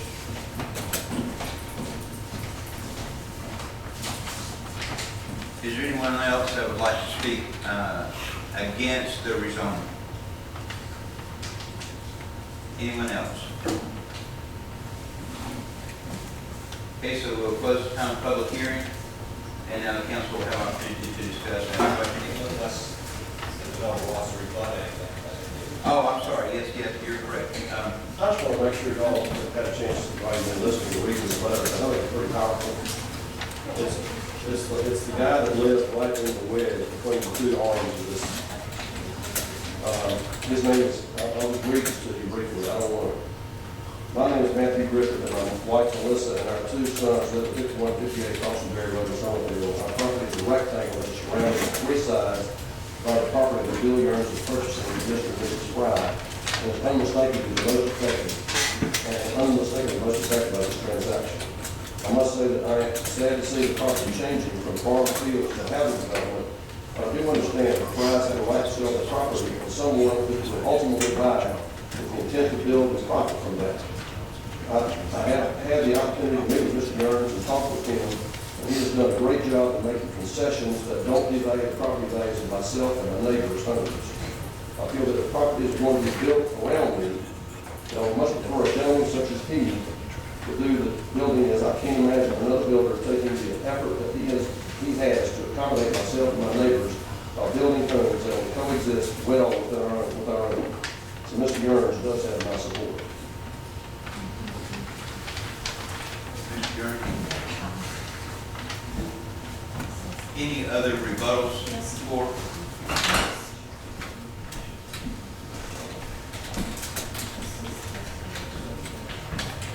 I'd like to know why Julie withheld that letter from you. I also see you get documents, and Scott says, we'll approve it now. I also see you get documents at the last minute, including a draft budget. So I'd like to know why is Julie the gatekeeper with your mail? People send mail to the town council. Is Julie the gatekeeper? Why did she withhold that letter from you?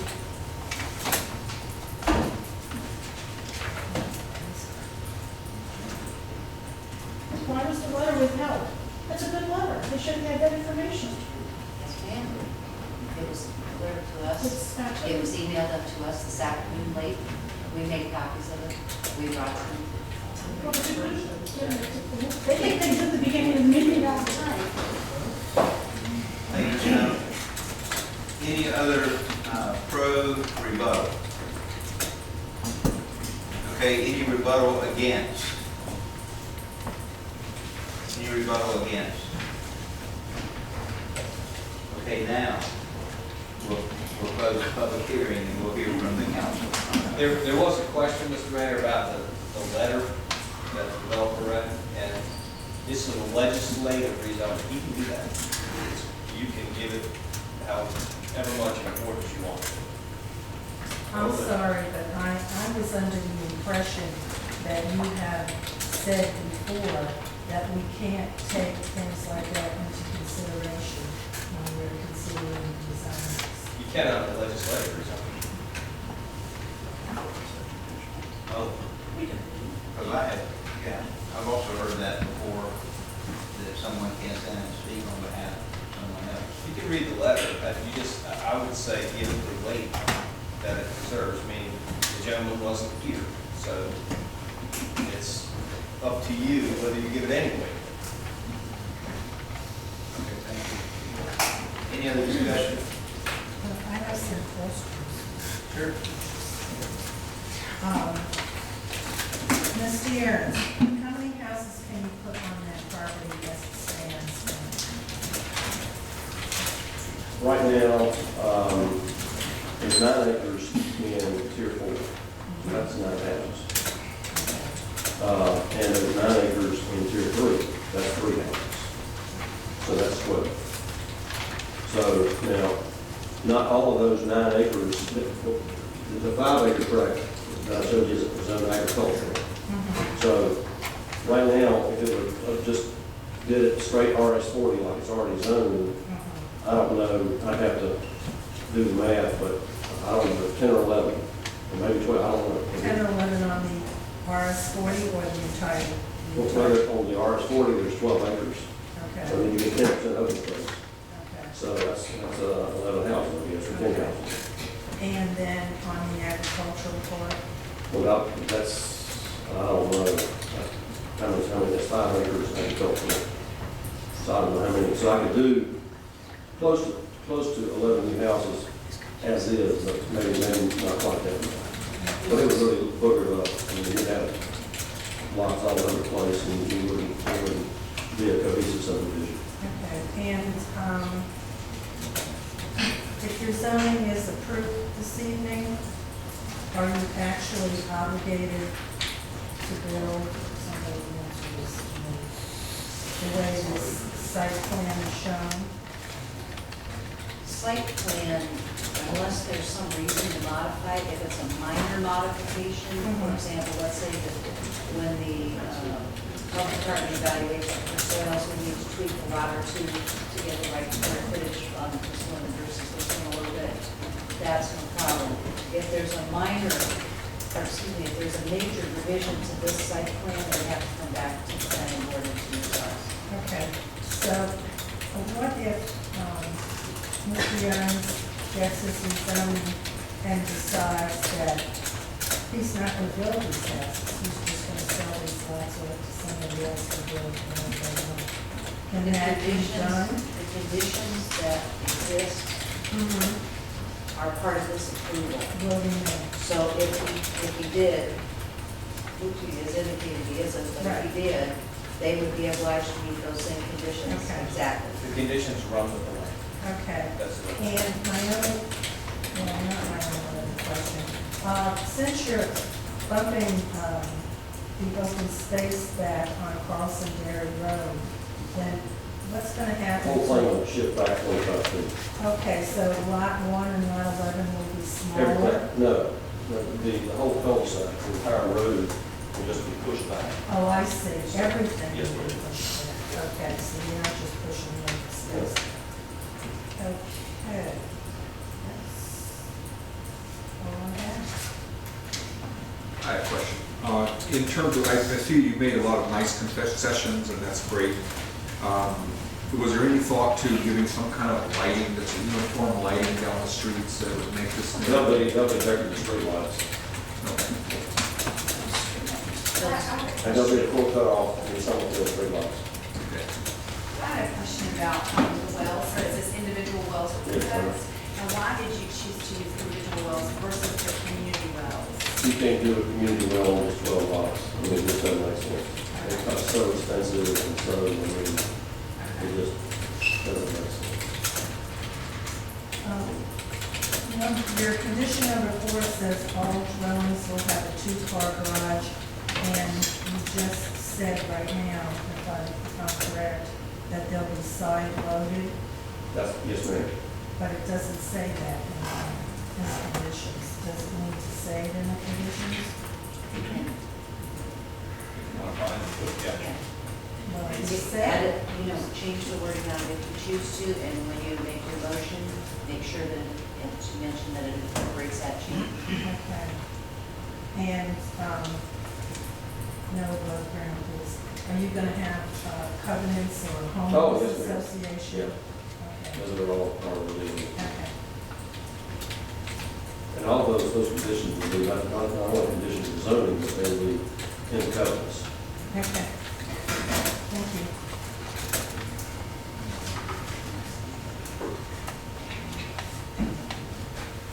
Anyone else have any questions or discussion? Any additional input? I just had a question about I would include the mailboxes. Is that something that's usually in the zone? It's just something you own? That's fine, I just had that question, and I don't have a problem with it. But if it's something that the developer owns, that's fine. Do you have any concerns about the traffic with that, with the cars coming out? I mean, I just wondered if you would plan to do any kind of, a road or anything that they come out, they can keep up. But the DOT can cover that. If I have to turning lane, the DOT, if they say I need to do a turning lane, that'll be on me. But they're the ones that kind of make that final determination. I'd just like to say to the planner that we do have, this town owns a traffic count. We bought it, I don't think it's inexpensive. I would like to see a traffic count included in these zoning requests. I'd like to comment about that. We do have a traffic counter.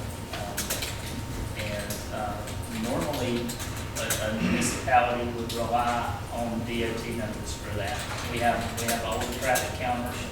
Was actually trying to surplus that property and then researching to sell that traffic counter.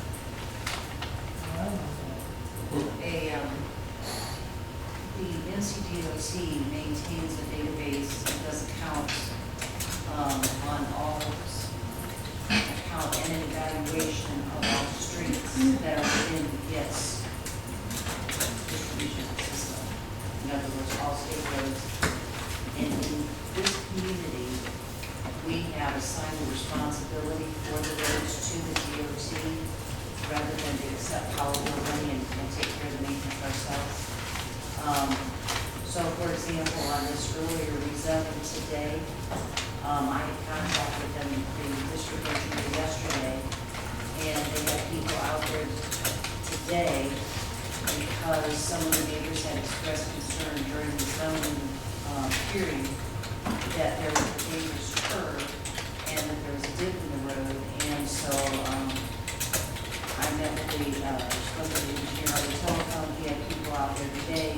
They're doing a full study on how to us within 30 days of the road condition, any both horizontal and vertical conditions that may occur. So there's site distance issues. They can do a traffic count for us usually within 2 or 3 days. And I'd be happy. I didn't know you would be interested in that, but that's a good thought. I'd be happy. We have a neighbor who is concerned about traffic. I think we owe it to the neighbors to at least include the traffic count in the request for rezoning. And the other neighbor's corner or whatever, it would be too late for us to take it into consideration when we make our decision about this rezoning. So I would just like to request that in the future we have traffic counts included in the rezoning requests. Okay. Anyone else? Any other discussion or questions? If someone would like to make a motion, we'll entertain a motion. Mr. Mayor, may I just suggest that if the motion is in the affirmative to pass it, that condition number 10, which currently has landscaping and on the western property line, I think Mr. western, so he's also gonna do it on the eastern one, if my directions are right. And then number 4 is gonna be decided on the drive. So you want to I'm sorry, eastern and Bill. western? Yes, he said he would do the eastern as well. East and west, okay. I bet if you're number 4, what did you say? Side loaded garage. Side loaded Oh, garage. side loaded, okay. Okay. So that's it here.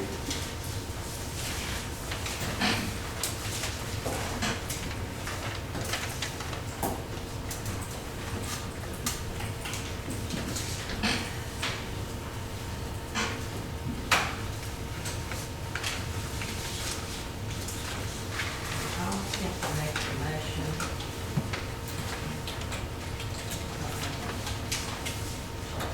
I'll make a motion to approve the rezoning for conditional approval, or no, for rezoning request from RS 40 watershed critical area residential district to conditional use and the watershed critical area tier 3 and tier 4 to conditional use OSRD open space residential district watershed critical area. With the conditions of, I guess I need to read them all, or just add those? Just add those. Okay, with the conditions presented, change, adding to condition 4, side loaded garages, and number 10, landscape to eastern and western property lines to provide continuous screening. This approval is consistent with the town's adopted comprehensive plan because of low density development. The sections of 6, 4-2, and 4-10, and the proposal is in the public interest because of low density development. It supports the watershed regulation. We need to add an additional 25 feet to the 70-foot buffer in the motion. Sorry. Okay, all right. And where would that be? Down in 12? It's right on the top. It's, Oh, okay. In italics, at the end of the italics. It'd be a 95-foot street buffer along Carlton Road. Okay. So I'm at. With the addition of 95-foot street buffer. Say that out, Mr. Field. Mr. Field, that add? Okay, we have a motion by Ms. Barnes. You don't have to say it's reasonable. That was part of her. That was my, I missed that, I'm sorry. Okay. Have a motion by Ms. Barnes, second by Ms. Laughlin. All in favor, please raise your hand. Vote unanimous. So agenda item number 9, approved and carried. And now we have business from our town manager, starting with 10D.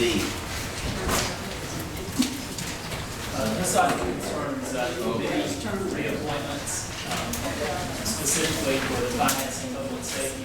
Remember last month, we considered reappointments, and we in essence pulled 2 positions for further consideration. With a closer look at how their long-term service on our committees fit within our.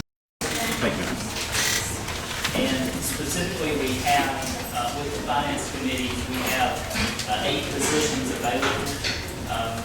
Because we do not have an applicant that has turned the application in by the deadline of the policy, there is a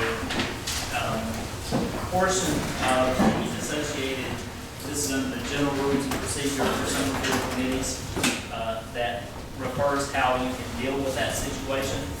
And I'm referring, if you'll look on the printed page 3, the second page of that agenda portion, if you look at the bottom, in terms, this is item C, B at the bottom, If no citizen has been approved by council to fill a voting seat, an existing member may continue to serve until the next fiscal year. I think that's the second page right behind the agenda sheet at the very bottom. I think that is the applicable portion of the policy for consideration, and Ms. Flowers had asked a question about Mr. Crawford, if it could be considered next year. If we, now that we have the application on file, that would be in play for next year consideration.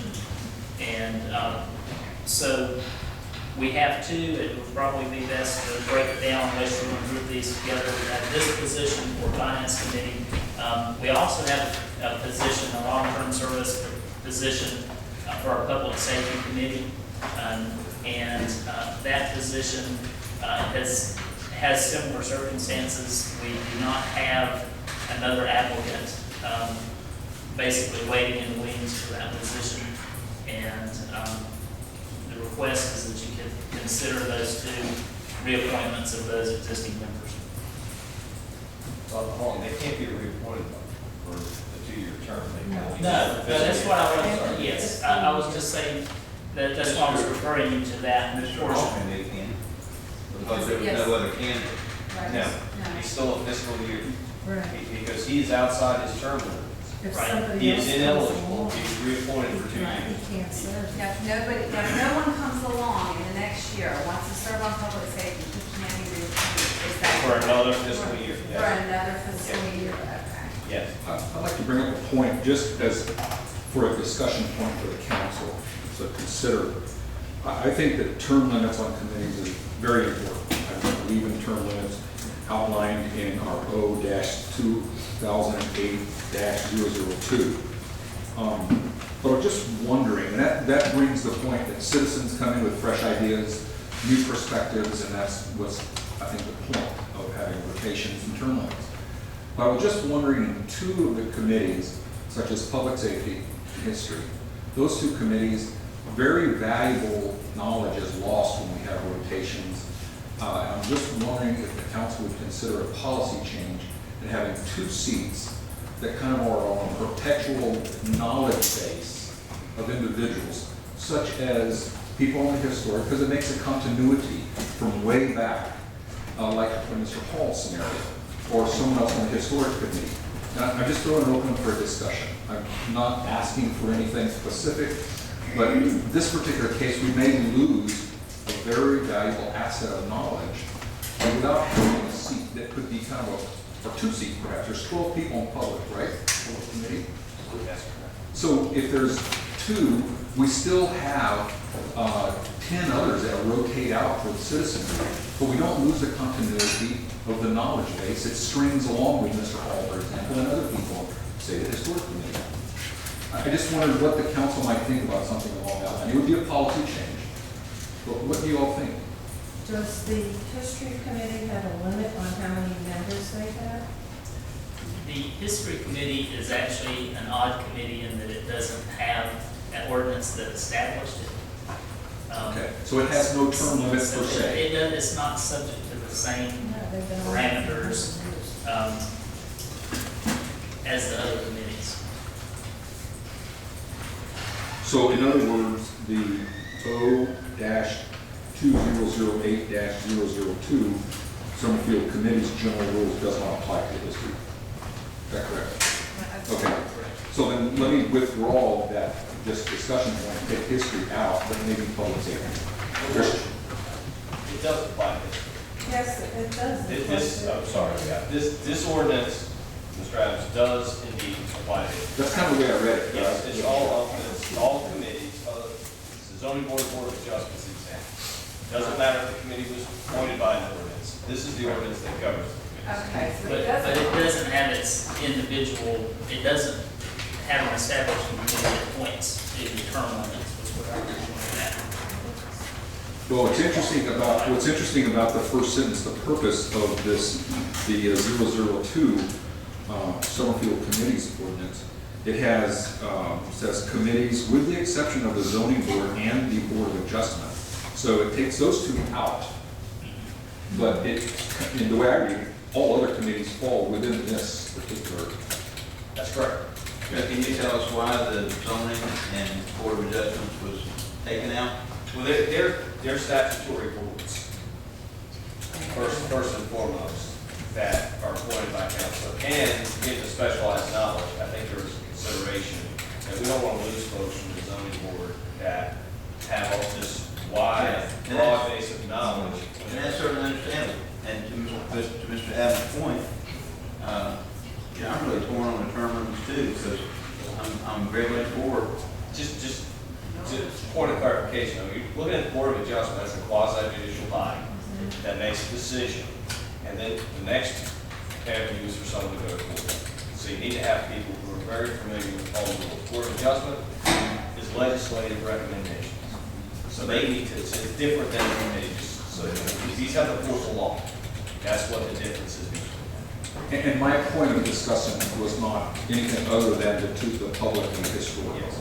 About having this string and continuity of a couple of people that would be sitting on a quasi-permanent basis, if you will, as long as they were willing to sit there and give their time, but keep that knowledge base within those committees until such time the council decides that you've been there for X number of years, it's time to take somebody else out, if you will, but it'd be something they would determine along with the council. And again, just a discussion point on those two committees. Can I just make a suggestion that if you feel that strongly about it, you put it on the August agenda, because this is about committee reappointments, and so let's discuss it in August. Yeah, and it draws me, I guess where I got the idea a little bit was from Chief Johnson's comments. Yeah. And I just hated losing that history. Yeah.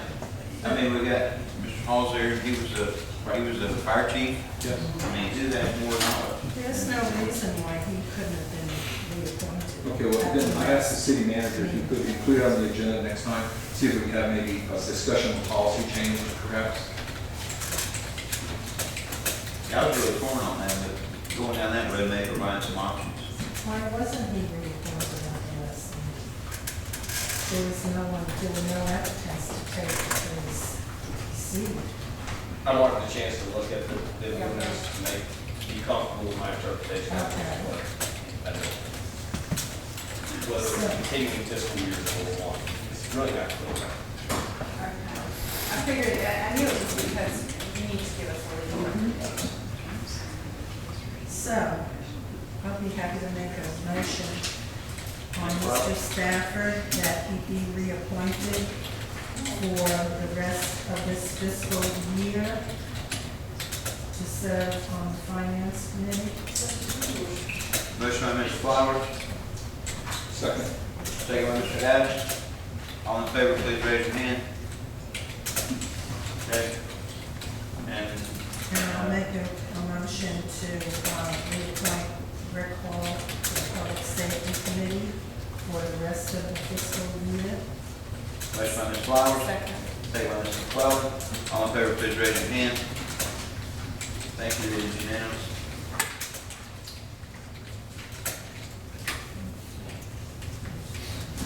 D. The next item is one that we had spoken about last month, and the reason we discussed this last month, the demolition and salvage of the Lord Property Flag Building and the blacksmith shop, was to get some more insight into how much of particularly the flag building that the town wants to attempt to salvage as opposed to demolishing, and also in relation to our storage space for that. And so after the discussion, which was great last month, we went back and fine-tuned the proposals from the contractors. We did have 3 proposals, as I've communicated to you, per our policy. And I ultimately pointed you to 2 that I felt were most appropriate for your consideration based on experience and price. And individually, you've asked some questions about this particular process. Initially, when we were talking about the demolition, we had some pricing when we were considering more demolition and not demolition and salvaging. It was actually, the price was within my authority to make that decision.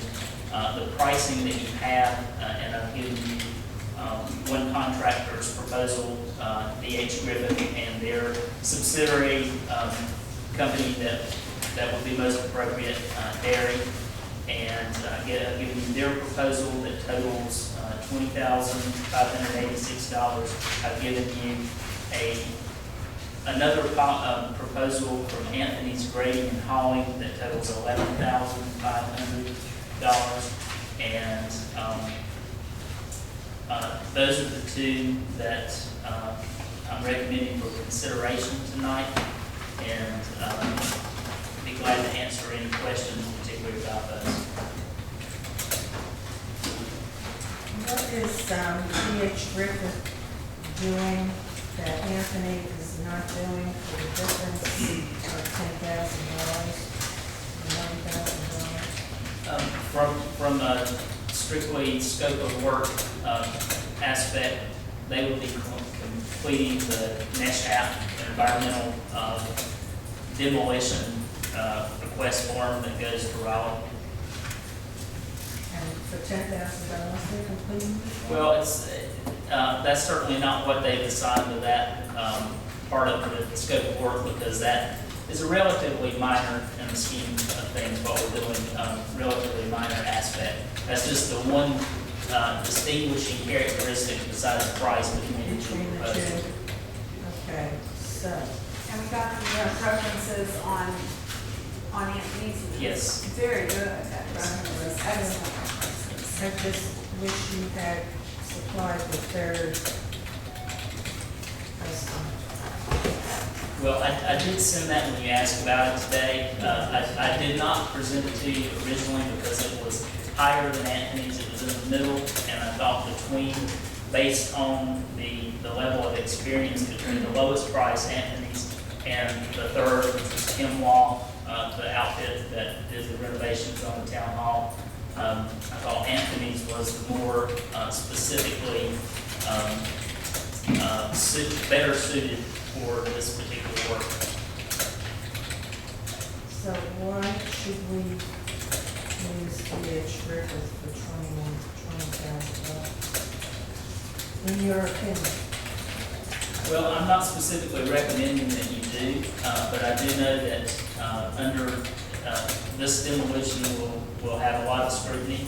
I think if you're looking at it in terms of which company has the most experience, and particularly, just to be clear with this, and for the public's benefit, there's a lot of lead paint in the flag building, particularly, and what we're proposing is to not salvage any of that. We're talking about demolishing, hauling away that, but we're talking about salvaging parts of the building that are not affected by the lead paint, and a lot of it is simply unpainted.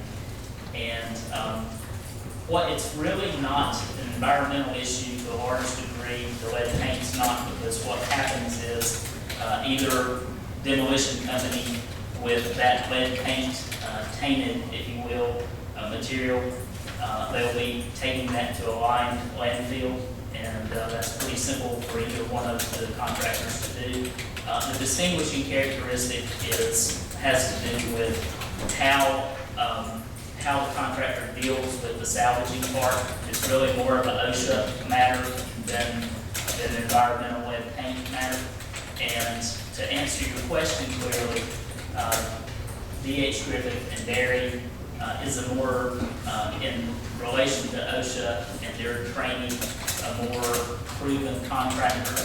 Now, at the end of the day, that may not be worth the $9,000 roughly difference in price to you, but it's a consideration that I've expressed to you. So in short, it's an experience and OSHA training regulation as opposed to the less expensive contract. But both companies are gonna be held to the same standards by OSHA, are they not? They would be, but the distinction, the important thing there is that if, let's just say hypothetically that OSHA came out, spotted, or it was reported some type of potential violation, well, just because they have, both companies, we would require the same liability.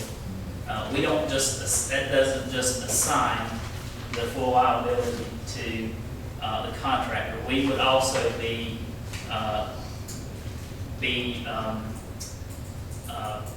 issued a violation. For instance, if there was something went wrong, not only would the contractor be held accountable, but the town would also be cited. That's the distinction. That'd be in both cases. either. Yeah, we don't give up our liability as much as we might want to in that case. We can't get rid of our liability completely. And that was with talking directly with OSHA and Raleigh about that matter. I still don't understand what the $10,000 difference is on these two pieces. I think it's the difference between a smaller local company and a very large company. I think it's that simple. So a very large company gets $10,000 a month? That's the way it often happens, yes. Okay. They're both local companies. They're both Don't want the record. right. So the smaller company, Anthony's, is a bit more local, by the way the crow flies. So Scott, was the time, did you have the time, that they gave you the time? But what happens is, after you make a decision this evening, we will sign a contract with the appropriate one and get the permit process rolling, which is 10 business days or 14 calendar days. And at that point, either company would be available to do, or would be eligible to do structural demolition. And both companies have indicated that they would have a very quick turnaround and be ready to go. So I think that's less of an issue for you. Well, if there's no further discussion, I would make a motion. Is there I would make, any other discussion? No, I'm on yours. okay, my motion would be that we award the demolition of the existing building, beside the award in downtown Summerfield, an existing barn, old blacksmith shop behind the old Ward building, and award that contract to Anthony's grading and hauling. I'll second the motion. Motion by Mr. Adams, second by Ms. Flowers. I think it would be good to add the dollar amount. Okay, not to exceed 11,500. Okay, motion by Mr. Adams. Ms. Flowers, do you still second that motion? Second motion by Ms. Flowers. All in favor, please raise your hand. All opposed? It is unanimous. Okay.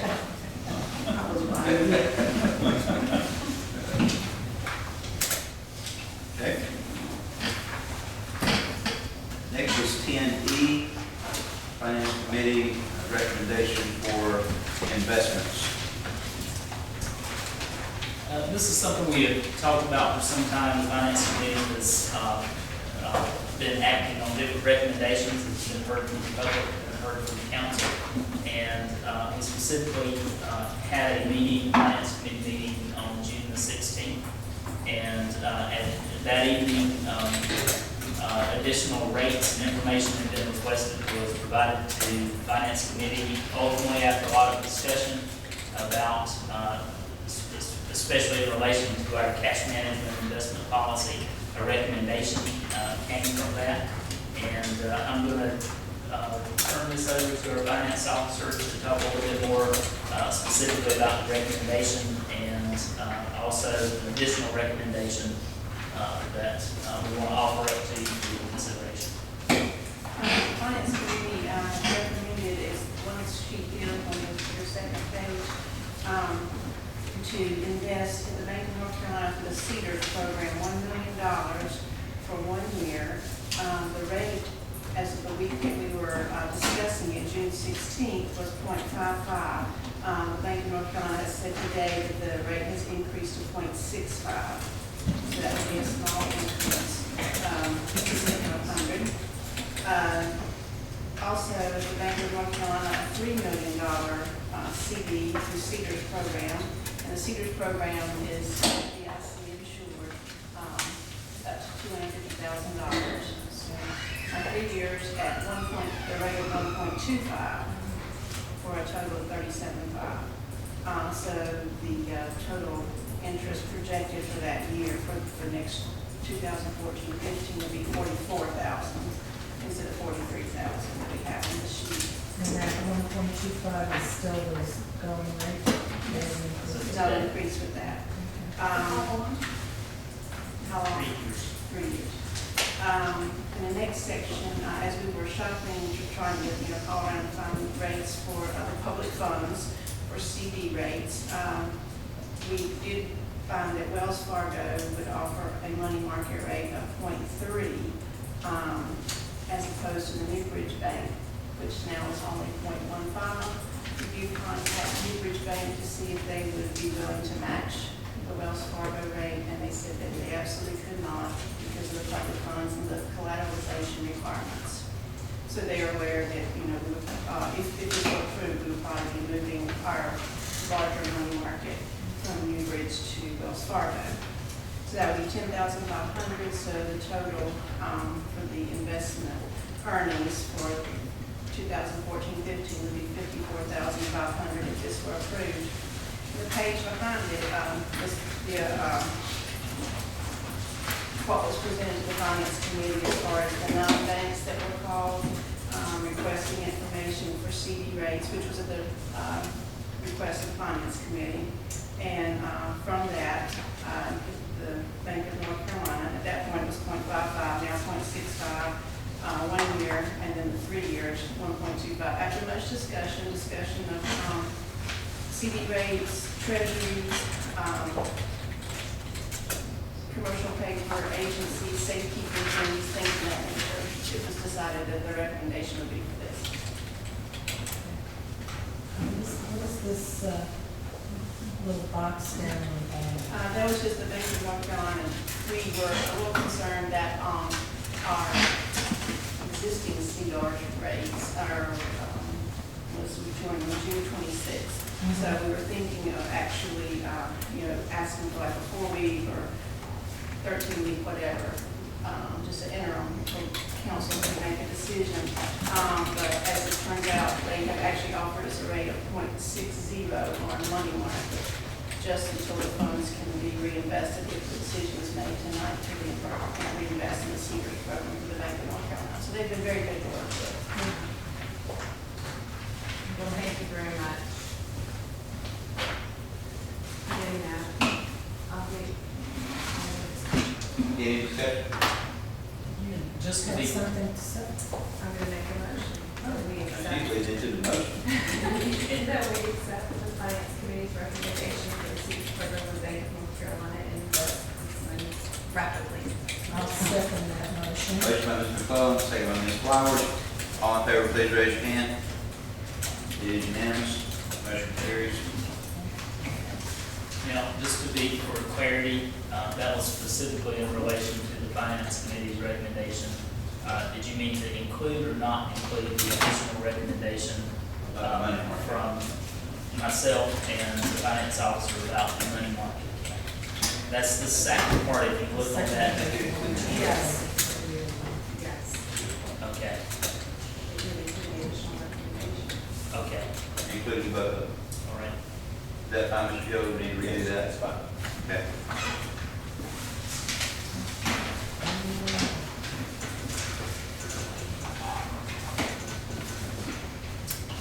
Okay, I think with our deletions, we are down to item G, reports, quickly. I just wanted to mention that our June 28th Kids Fishing Derby, I think was a big success. 50 kids. We turned a couple of folks away, not many, because of our limit of 50 kids. Especially I'd like to thank the staff, Dwayne Crawford back there for his assistance, and also for Bob Flowers for his, and also the North Carolina Wildlife Commission that came and gave an educational portion at the end of the event. Also, the same day, that evening, we had a music in the park event with the part-time party time band. I think it was very much a success. We had great weather. The attendance was tremendous. Somebody asked how many. We all tried to decide that. I guess we settled somewhere around 400 folks, plus or minus. I don't know.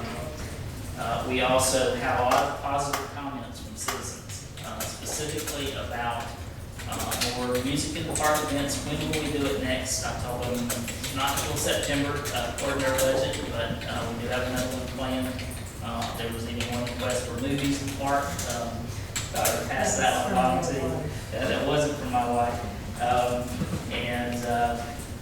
Really, just a lot to commend there with staff. They worked really hard to bring that together, and blessed with great weather. Moving on, I had said earlier I would speak briefly to the Trails Committee, what came out of that and the results of that, specifically with the AMY Greenway. Basically what the committee decided at the last committee meeting, or they can't decide on their own, but the direction they're headed with future recommendations to you is that they want to relook at the ending part of the proposed route. And when I say ending part, I'm basically talking about from Summerfield Farms, basically right there in front of the main entrance to that north. We've had a lot of park area here feedback and citizen feedback and concerns, and especially after considering the question you were asked about eminent domain at the last meeting and your position on that as a council. I went back to the committee myself and Paul Andrew, the chair, and the feeling was that if we're not going to consider that route, there's no need to continue working specifically in that area, and let's see where else we can go from there. So committee's basically going to be going out all the stops to try to come up with another way to basically get to our rail bed here at the school from there. And another thing I wanted to mention in reference to that, I do have a tentative meeting scheduled with the farms of Summerfield, the community just south of Summerfield Farms. There where the picket fence, the brown fences on Pleasant Ridge Road, and got that scheduled up just to go and talk with the HOA at their request, and I have extended that offer to them some time back, and they finally called me and would like to do it. And a quick note about our town hall improvements, while we had long finished the contracted work that we were concerned about, we've also finished by the end of the year painting the windows and doors, and also replacing all the Lexan on the windows, and we can finally see out and realize that everything's really not green outside. And also in reference to specifically, as mentioned before, I-73 from attending our MPO meeting, specifically the technical coordinating committee meeting, just wanted to report that the construction of I-73 has officially begun, and that project is the main thing for citizens and you is know that April 2017 specifically, we've known 2017, but April is the specific target completion date for that. It did come in quite a bit under budget, that project, and you're probably seeing, if you're driven Oak Ridge Road, you're seeing utility work that's happening there close to Benson Forest. And that's all I have under my report. Okay. Thank you, Mr. Whitaker. I have a question. You said you were having a meeting with the farms at Summerfield for what? They would like to know and understand more about the proposed alignment. They would like to know more about the placement along there, what that might look like. For instance, they've had questions about, they've read in the paper about the width, and they want to know more about okay, why does this need to be 10 to 12 foot wide pavement? And so they just have questions, and quite a while back, I had offered to come and speak with them. Probably go with Paul from the Trails Committee, perhaps the mayor would like to go with us, but we'll go, and it's mainly a listening session and just a discussion of they want to know more, and we want to offer that up to them. I just have one comment to make about a young lady who was the events planner. Cheryl? Cheryl, yeah. She sent a very nice thank you card, and I'm a big stickler for thank you cards, and she just didn't say thank you. She wrote a lovely note in there, so I think she's to be commended. She's great at that, great asset for that. I have a question about the AOY too, or just actually a request that we can maybe have that on our agenda next month so that we can maybe as a council understand exactly what we approved with the AOY. Did that mean 10 to 12 foot paths? Did it not? Is there, what that actually meant? Because I talked to someone from Summerfield Town Council and they're not happy about that. They do not want it there. They actually don't want the AOY there at all. And I was driving down Pleasant Ridge today, and I'll have to say, I was looking at their neighborhood, and it has this lovely green grass. Well, it's now brown, but it was green. And then the board fence, and then their personal walking track. And if you added 10 to 12 feet of concrete, we would change the face of Summerfield right there on that road. And I started to become alarmed. So I just want to make sure that we discuss that. And then two, the painting at Town Hall. Did we change the paint color? We sure did. And so how did that, How did that come from the about? district committee or? That came from me Okay. after a lot of research about what it's been. Okay. And problems we quickly, before the building was donated to town, it was black. It appears that right after the town renovated the building, it was a really, really dark, quite a dark green. There was supposedly a lot of complaints about the heat that was being absorbed by a really dark color. And that was reportedly added, we have documentation about this, that contributed to the faster deterioration of the doors. And so looked at historical colors, collections, had an errand in a very historic town, Salisbury, not too long ago. I went through and looked at different brick buildings with painted doors and windows, and made the decision to paint it that color, and I hope you like it. If I might, when the town that was originally painted, we consulted with Betsy North. And Betsy had even mentioned about the colors inside. She was happy with the colors outside and the landscaping. She said that's not right.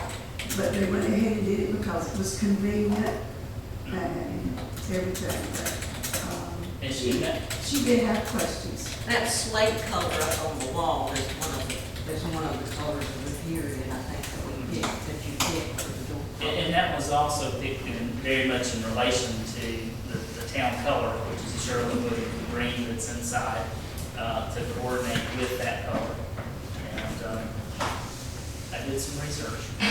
Great. Any other questions for our town manager? Anyone at all? We'll move on to item number 11, reports, updates, or comments from the mayor and council.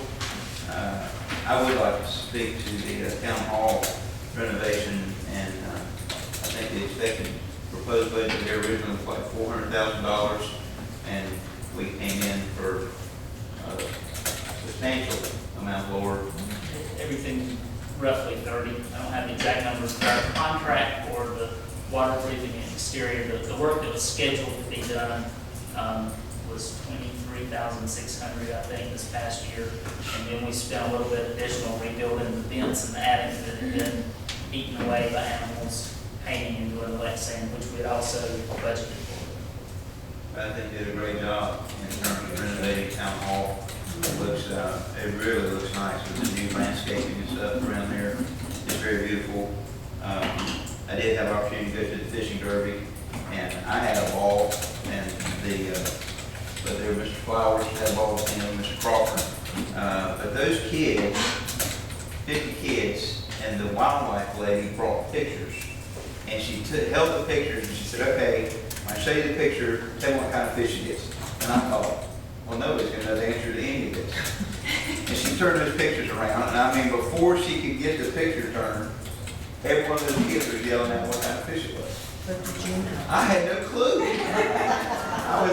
I stood there amazed, and I think she was impressed as well because she said, you guys should be teaching this class. She said, I'm going to enjoy my job because I know y'all are coming for it.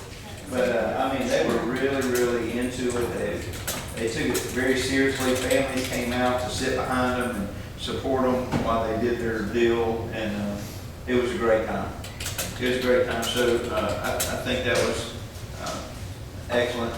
With I know Jeff participated in that, and Cheryl, I saw Rick out there, and Scott. So many from our staff were there, and it was just an excellent event. So thank you for that. And then lastly, the part-time party time band, which I really struggle to remember that name, but it was a terrific event in the park, and we had nice food out there. We had great weather, and I would up your number. I would say there was over 500 people there. Of course, I am a pastor from way back, so I might have saw 750, but I really feel like we had over 500 people there. I was tempted, yes. But that too was a great event, and the timing was really good. The weather was phenomenal, and it was actually some folks from Summerfield with the Froggies. Frog's Totally good eats. And it's a Summerfield-based food truck, and so it's actually Summerfield residents. Sanitation's great, and they did great that evening, and would love to have them back in future events if we have that. It's awesome when we do stuff like that, and we can use Summerfield businesses, for our outings. So it was very well put together. And I thought it was a great event. Anyone else with a report, an update, or comment?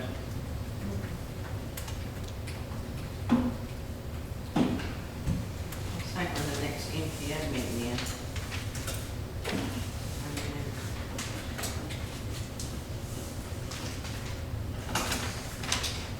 July 23rd. Okay.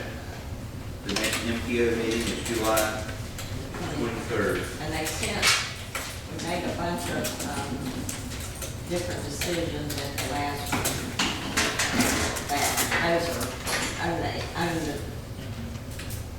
Are they on the website, Valerie, you know?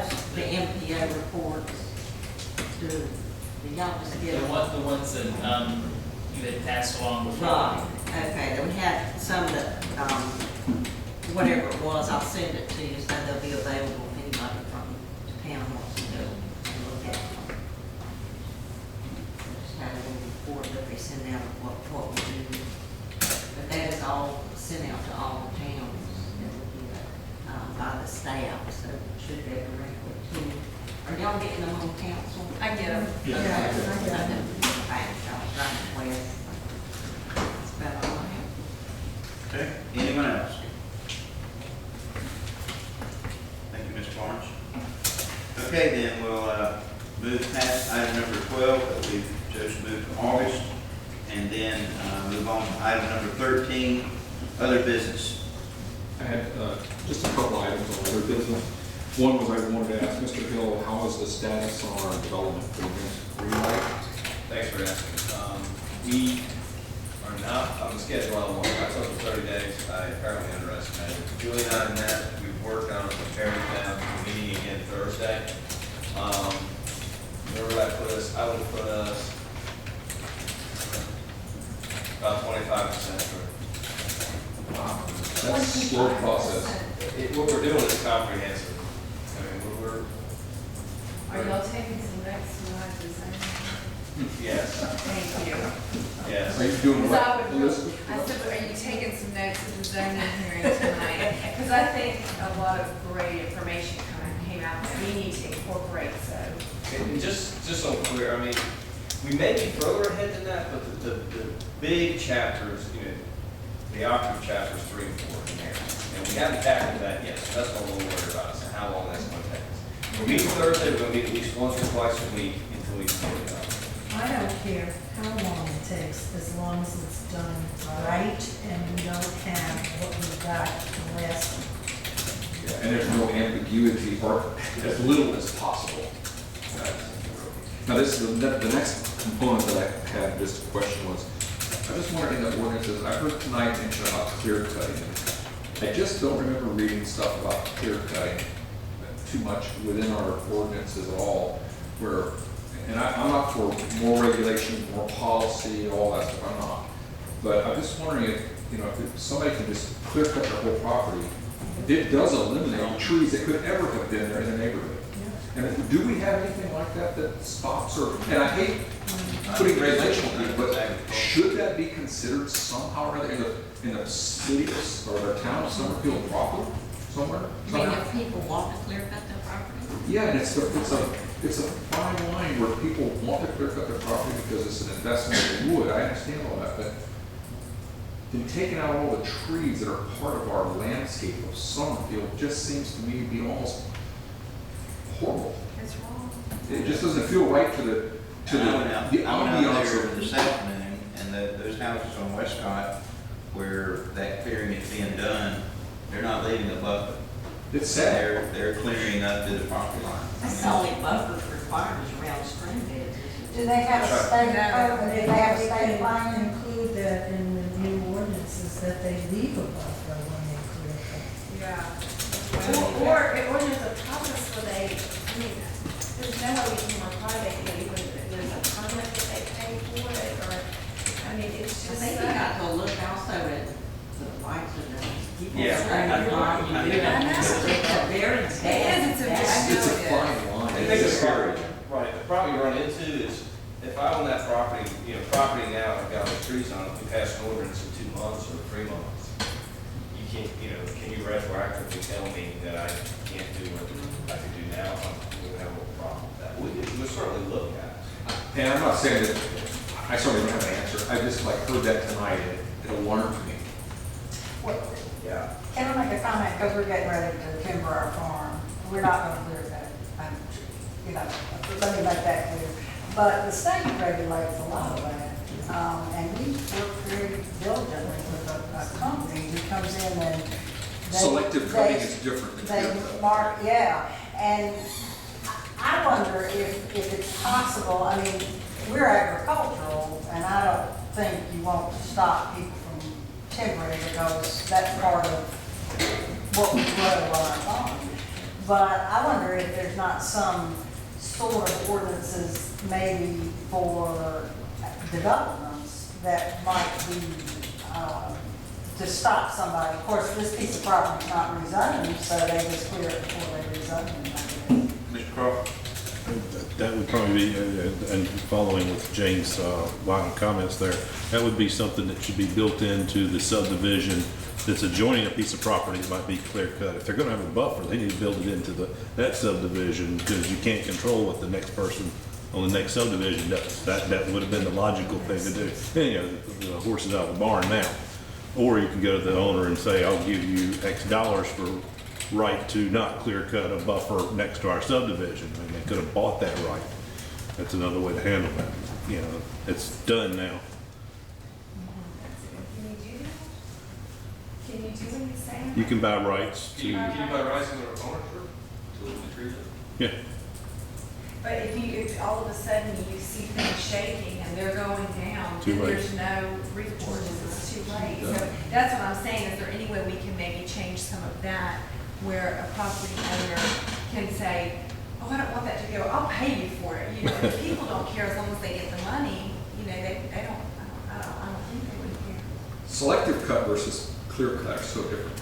They're so different, and it's that selective cut is actually healthy for trees that are existing there. It looks pretty. It looks pretty, and it's For also, 5 years or it so. controls erosion and certain aspects of soil movement that takes place in a clear cut versus select cut. And maybe the state regulates that, but I just didn't know. Well, the comprehensive plan states that clear cutting should be discouraged, but that doesn't have any teeth, it just is a nice state. Yeah, that could help, yeah, you might wanna just check and see if there are other places. I know there's several places in Trevick, I think, had done some checking on tree preservation or whatever in the past. I had spoken with Marlene and they had worked on that. I think she indicated something about when one of the, they just had gotten tree preservation thing passed and then a hurricane came through. So, you know, you just do the best you can, but. And the unfortunate thing for citizens, residents who are opposed to that, and particularly in their areas, are that, and you heard this evening, they just show up, from the resident standpoint, they show up and they start cutting trees up to their property line. And this was first an issue that I saw when they logged the property right beside Ardmore on Oak Ridge Road out here. We got some calls, there's folks upset about that in that neighborhood, and you know, we can refer them to the Forestry Service that, you know, if there's a potential, if they feel there's a potential violation there, you know, they can regulate that, but we, as you said, don't have a lot of teeth to do much about that on our end. Can we not have something in the ordinance that they have to clean up their mess, because they left that big and terrible, that was a mess, it looked awful. It was part of the public nuisance ordinance, and I don't think we want to talk about that. No, we don't. It's good for wildlife. Yeah, it sent them all into my yard to my friends. Okay, other business? I have something I would like to discuss. When I was in town hall last week, Valerie was valiantly trying to get the copy machine to work, and we all know how hard she works. So I want to suggest that we get this woman a copy machine that actually works, and let her pick it out, because she knows what she needs. We do have a contract with both of our copiers, the Dean's office machines. We had a recent problem. They came in and fixed it when we were working on the budget. They were in several times, twice yesterday. What is it, just a copier then that needs replacing? One copier? If it'll work for 2 solid weeks in a row without breaking down, Then you need a new copier, Valerie. Yeah, I mean, the thing is, we have $8 million in funds. We can afford a really nice copy. And let her. I want to buy paper one time. Well, we've had this discussion in the past, do we buy a new one or do we contract? But we can certainly, I think it's definitely worth checking on if there's been consistent problems with it. Would anybody like to put anything in the form of a motion? Yeah. I think we Maybe we can make a motion. I think it's our current contract, and maybe I can make a trade or something. That would be my Because I know that suggestion. sometimes, the last copier we had, we got $600 or $800 towards the new one if we traded out somehow. So maybe I should just look into what the options are. See if you can upgrade. Get And a get good some. one that does what you need it to do.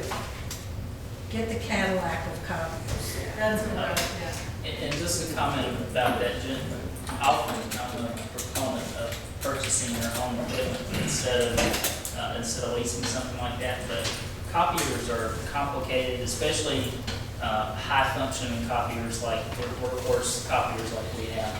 And I think we need to look at that in terms of leasing, maybe changing up what we have in a lease agreement, because what we don't want to happen is last Thursday when we were struggling getting the packets copied, when you came in, to have to call a contractor that's not on contract to come out and deal with that. And we have that situation with some other items in town, and I just very much want to look at that from a leasing with a contract and maintenance agreement route. So lease it, or just get something that works, and if it doesn't work, get rid of it and get something else.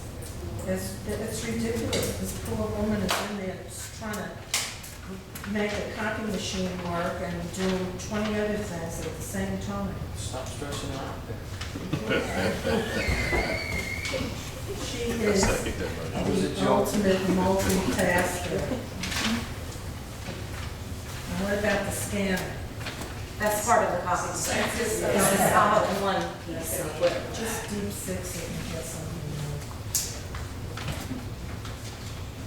Any further discussion on that? Any additional other new business or other business?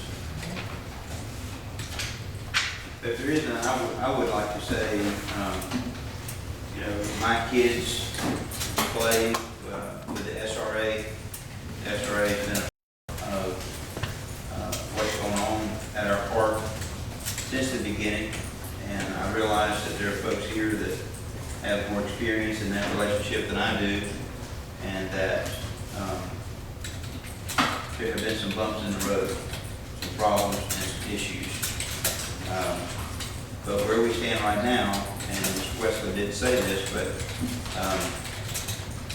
if we can't make some concession for this upcoming season, which starts next month, they have no time to react or to respond. Their only alternative will be to go somewhere else to play their games. And I am not adverse to moving them in the direction or even possibly to where everyone else is from a financial perspective, but I'm very open to that, but I am concerned about this immediate season that they're facing right now. A little bit more background, they've just gone through a total redo of their board. It's all new people, so, and that just happened. So as we were going through the budget process, when members of their board could be coming to our budget meetings and saying, hey, you know, what about this? What about this consideration? What about, and trying to work with us prior to the budget getting approved. It was the old board members, and they didn't take opportunity to do that. And now we have a new board that has reached out to us on several occasions and wants to work with us and is interested in establishing a good, you know, working relationship with the town of Summerfield. And we don't, you know, I know there's some things even in this recommendation that we're not interested in doing, but I do feel bad for the hardship that we're putting on them right now facing the fall season. So I just throw that out there if anyone would like to discuss it any further. Do you want to have a discussion of this issue now? Because I will tell you this. The Finance Committee asked for their 990s. They were not forthcoming. They had to take it off the internet. If they want to provide their financials, fine, I'll consider it. But I don't think that they should be treated any differently than any other organization that plays on Summerfield's field. Because you're asking the taxpayers to subsidize this organization as opposed to all the other organizations, some of which have a larger percentage of Summerfield kids playing for it. They never paid for their lights. That was gratis, and that's one of the most expensive things at that ball field.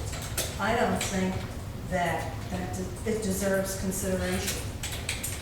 Yeah, I mean, my son played for SRA, and he played it for Olympic, and we pay the same at other places. I don't really care where he plays, because all the athletic organizations, you know, are there for the children, and the parents coach, and they help out, and, you know, and come to the games and that kind of thing. But this organization actually has one of the lowest percentages of Summerfield kids, and with a ball field that costs $100,000 a year to maintain, I think that Jeff Ford has worked very hard this year to try to make our park more revenue neutral, which is important for the taxpayers. And that's who I report to, is the taxpayers. So I just feel like it would be disingenuous to give any one organization a different set of rules. I mean, USA paid basically the exact same amount almost as SRA did for a sixth the time on the fields. And the thing is that the more you have people out on the fields, the more children are out on the fields, it costs us more money to maintain. I mean, the more that you have them out there, if you have 500 hours versus 100 hours, so we're making it $2,500 for 100 hours with GUSA, and we only made $2,600 for 600 hours, but we had to pay to maintain all those fields and repair them. Okay, anyone else? My only concern is just the amount of time that is used by SRA. And when you all designate a time that you want to use for practices and things like that, that I've heard from various sources that sometimes not many people show up, it just sits idle. And that's a concern. Sometimes there's very few kids there, but it's reserved for you all. And I know that can be changed. I'm told that any kind of change that's more modified or it's more stringent, so that Jeff can find other alternate people that have a revenue generator when you all may not have folks to show up. And my son's been very involved in soccer for all his career, but there were times when fields were underutilized. Not here. This was down in Greensboro. They were underutilized, and it kind of bit us as parents a little bit because we had to pay for the likeness and all the other activities. But if you didn't have enough people to practice, there's 5 kids that show up, and we were responsible for paying them. So that's just a concern. I'm not saying that that's a fatal negative from my perspective in how I would go with whatever provisions that the council decides, but that's just a concern of mine. Okay. Thank you, Mr. Adams. Any other discussion? Do you want me to address any of the concerns? I don't think we can in this. Okay. I'm sorry. Okay. Ms. Dunn? I just want to say that everyone wants this for the kids. And I've been to the council meetings, and yes, they did request, finance committee, and I think the town had requested the 1990s. I worked for 2 years for an organization which was established in the 1990s to try to keep them out of trouble. And a while ago, when SRA was here, and a while afterwards, I said, I've done this professionally. I'm happy to help you. Because really, they need some help with the 1990s. There's no disclosure for their board members on the 1990s for years. And the disclosure, you're carrying a lot of cash. And it doesn't seem to completely reconcile about the number of children participating and the amount coming in, where the number of children, the amount of money is going down with they're taking care of more kids. So that's not perfect sense because you have some free kids, but they need to disclose and they also need to disclose their 1099 and the 1099 and the 1096 for the contractors, because a large percentage of the budget was contractors. I can't assume that the money isn't there because I know they pay a lot to use. They own the ball fields, for the elementary school. But the 990s really, there's whole areas that are blank and not disclosed. And it is checked that they would disclose the information, but yet when it was requested, they didn't. So, you have to, it is a question of sitting down and looking at the numbers. And obviously, the town has the rosters and about the percentage of Summerfield kids. So, and lots of good organizations out there are helping the children, and we just want the ball fields used and busy. And something that really was said about subletting them, I'm not Yeah, sure. it was sublet. So I found out from a citizen that SRA was subletting our fields and making income off our fields. Did you listen to what Barry said? It's in the agreement, and this was 2 years ago. I don't know when much he gets to speak tonight, but we're trying to move forward. Obviously, you guys have a perception of SRA from the previous board members. Jeff and I are very passionate about it. We're trying to move forward. Obviously, it's not going to work, so we'll step out. Thank you. I'm just trying to treat everyone the same. That's fine, but we're still going to the empty, that's fine. I mean, that's fine. Any other business? We do have a tournament schedule that is grandfathered in that we still expect to run from July 28th to August 3rd. And this Jeff and I talked about, and then we'll be done. Thank you. Thank you. You will see several 2735 members at the next meeting, and you'll see how big our organization is. So, Any other business? Will entertain a motion to adjourn. Motion to adjourn? Motion by Mr. Adams. Second by Ms. Barnes. All in favor, please raise your hand. Unanimous, we are adjourned.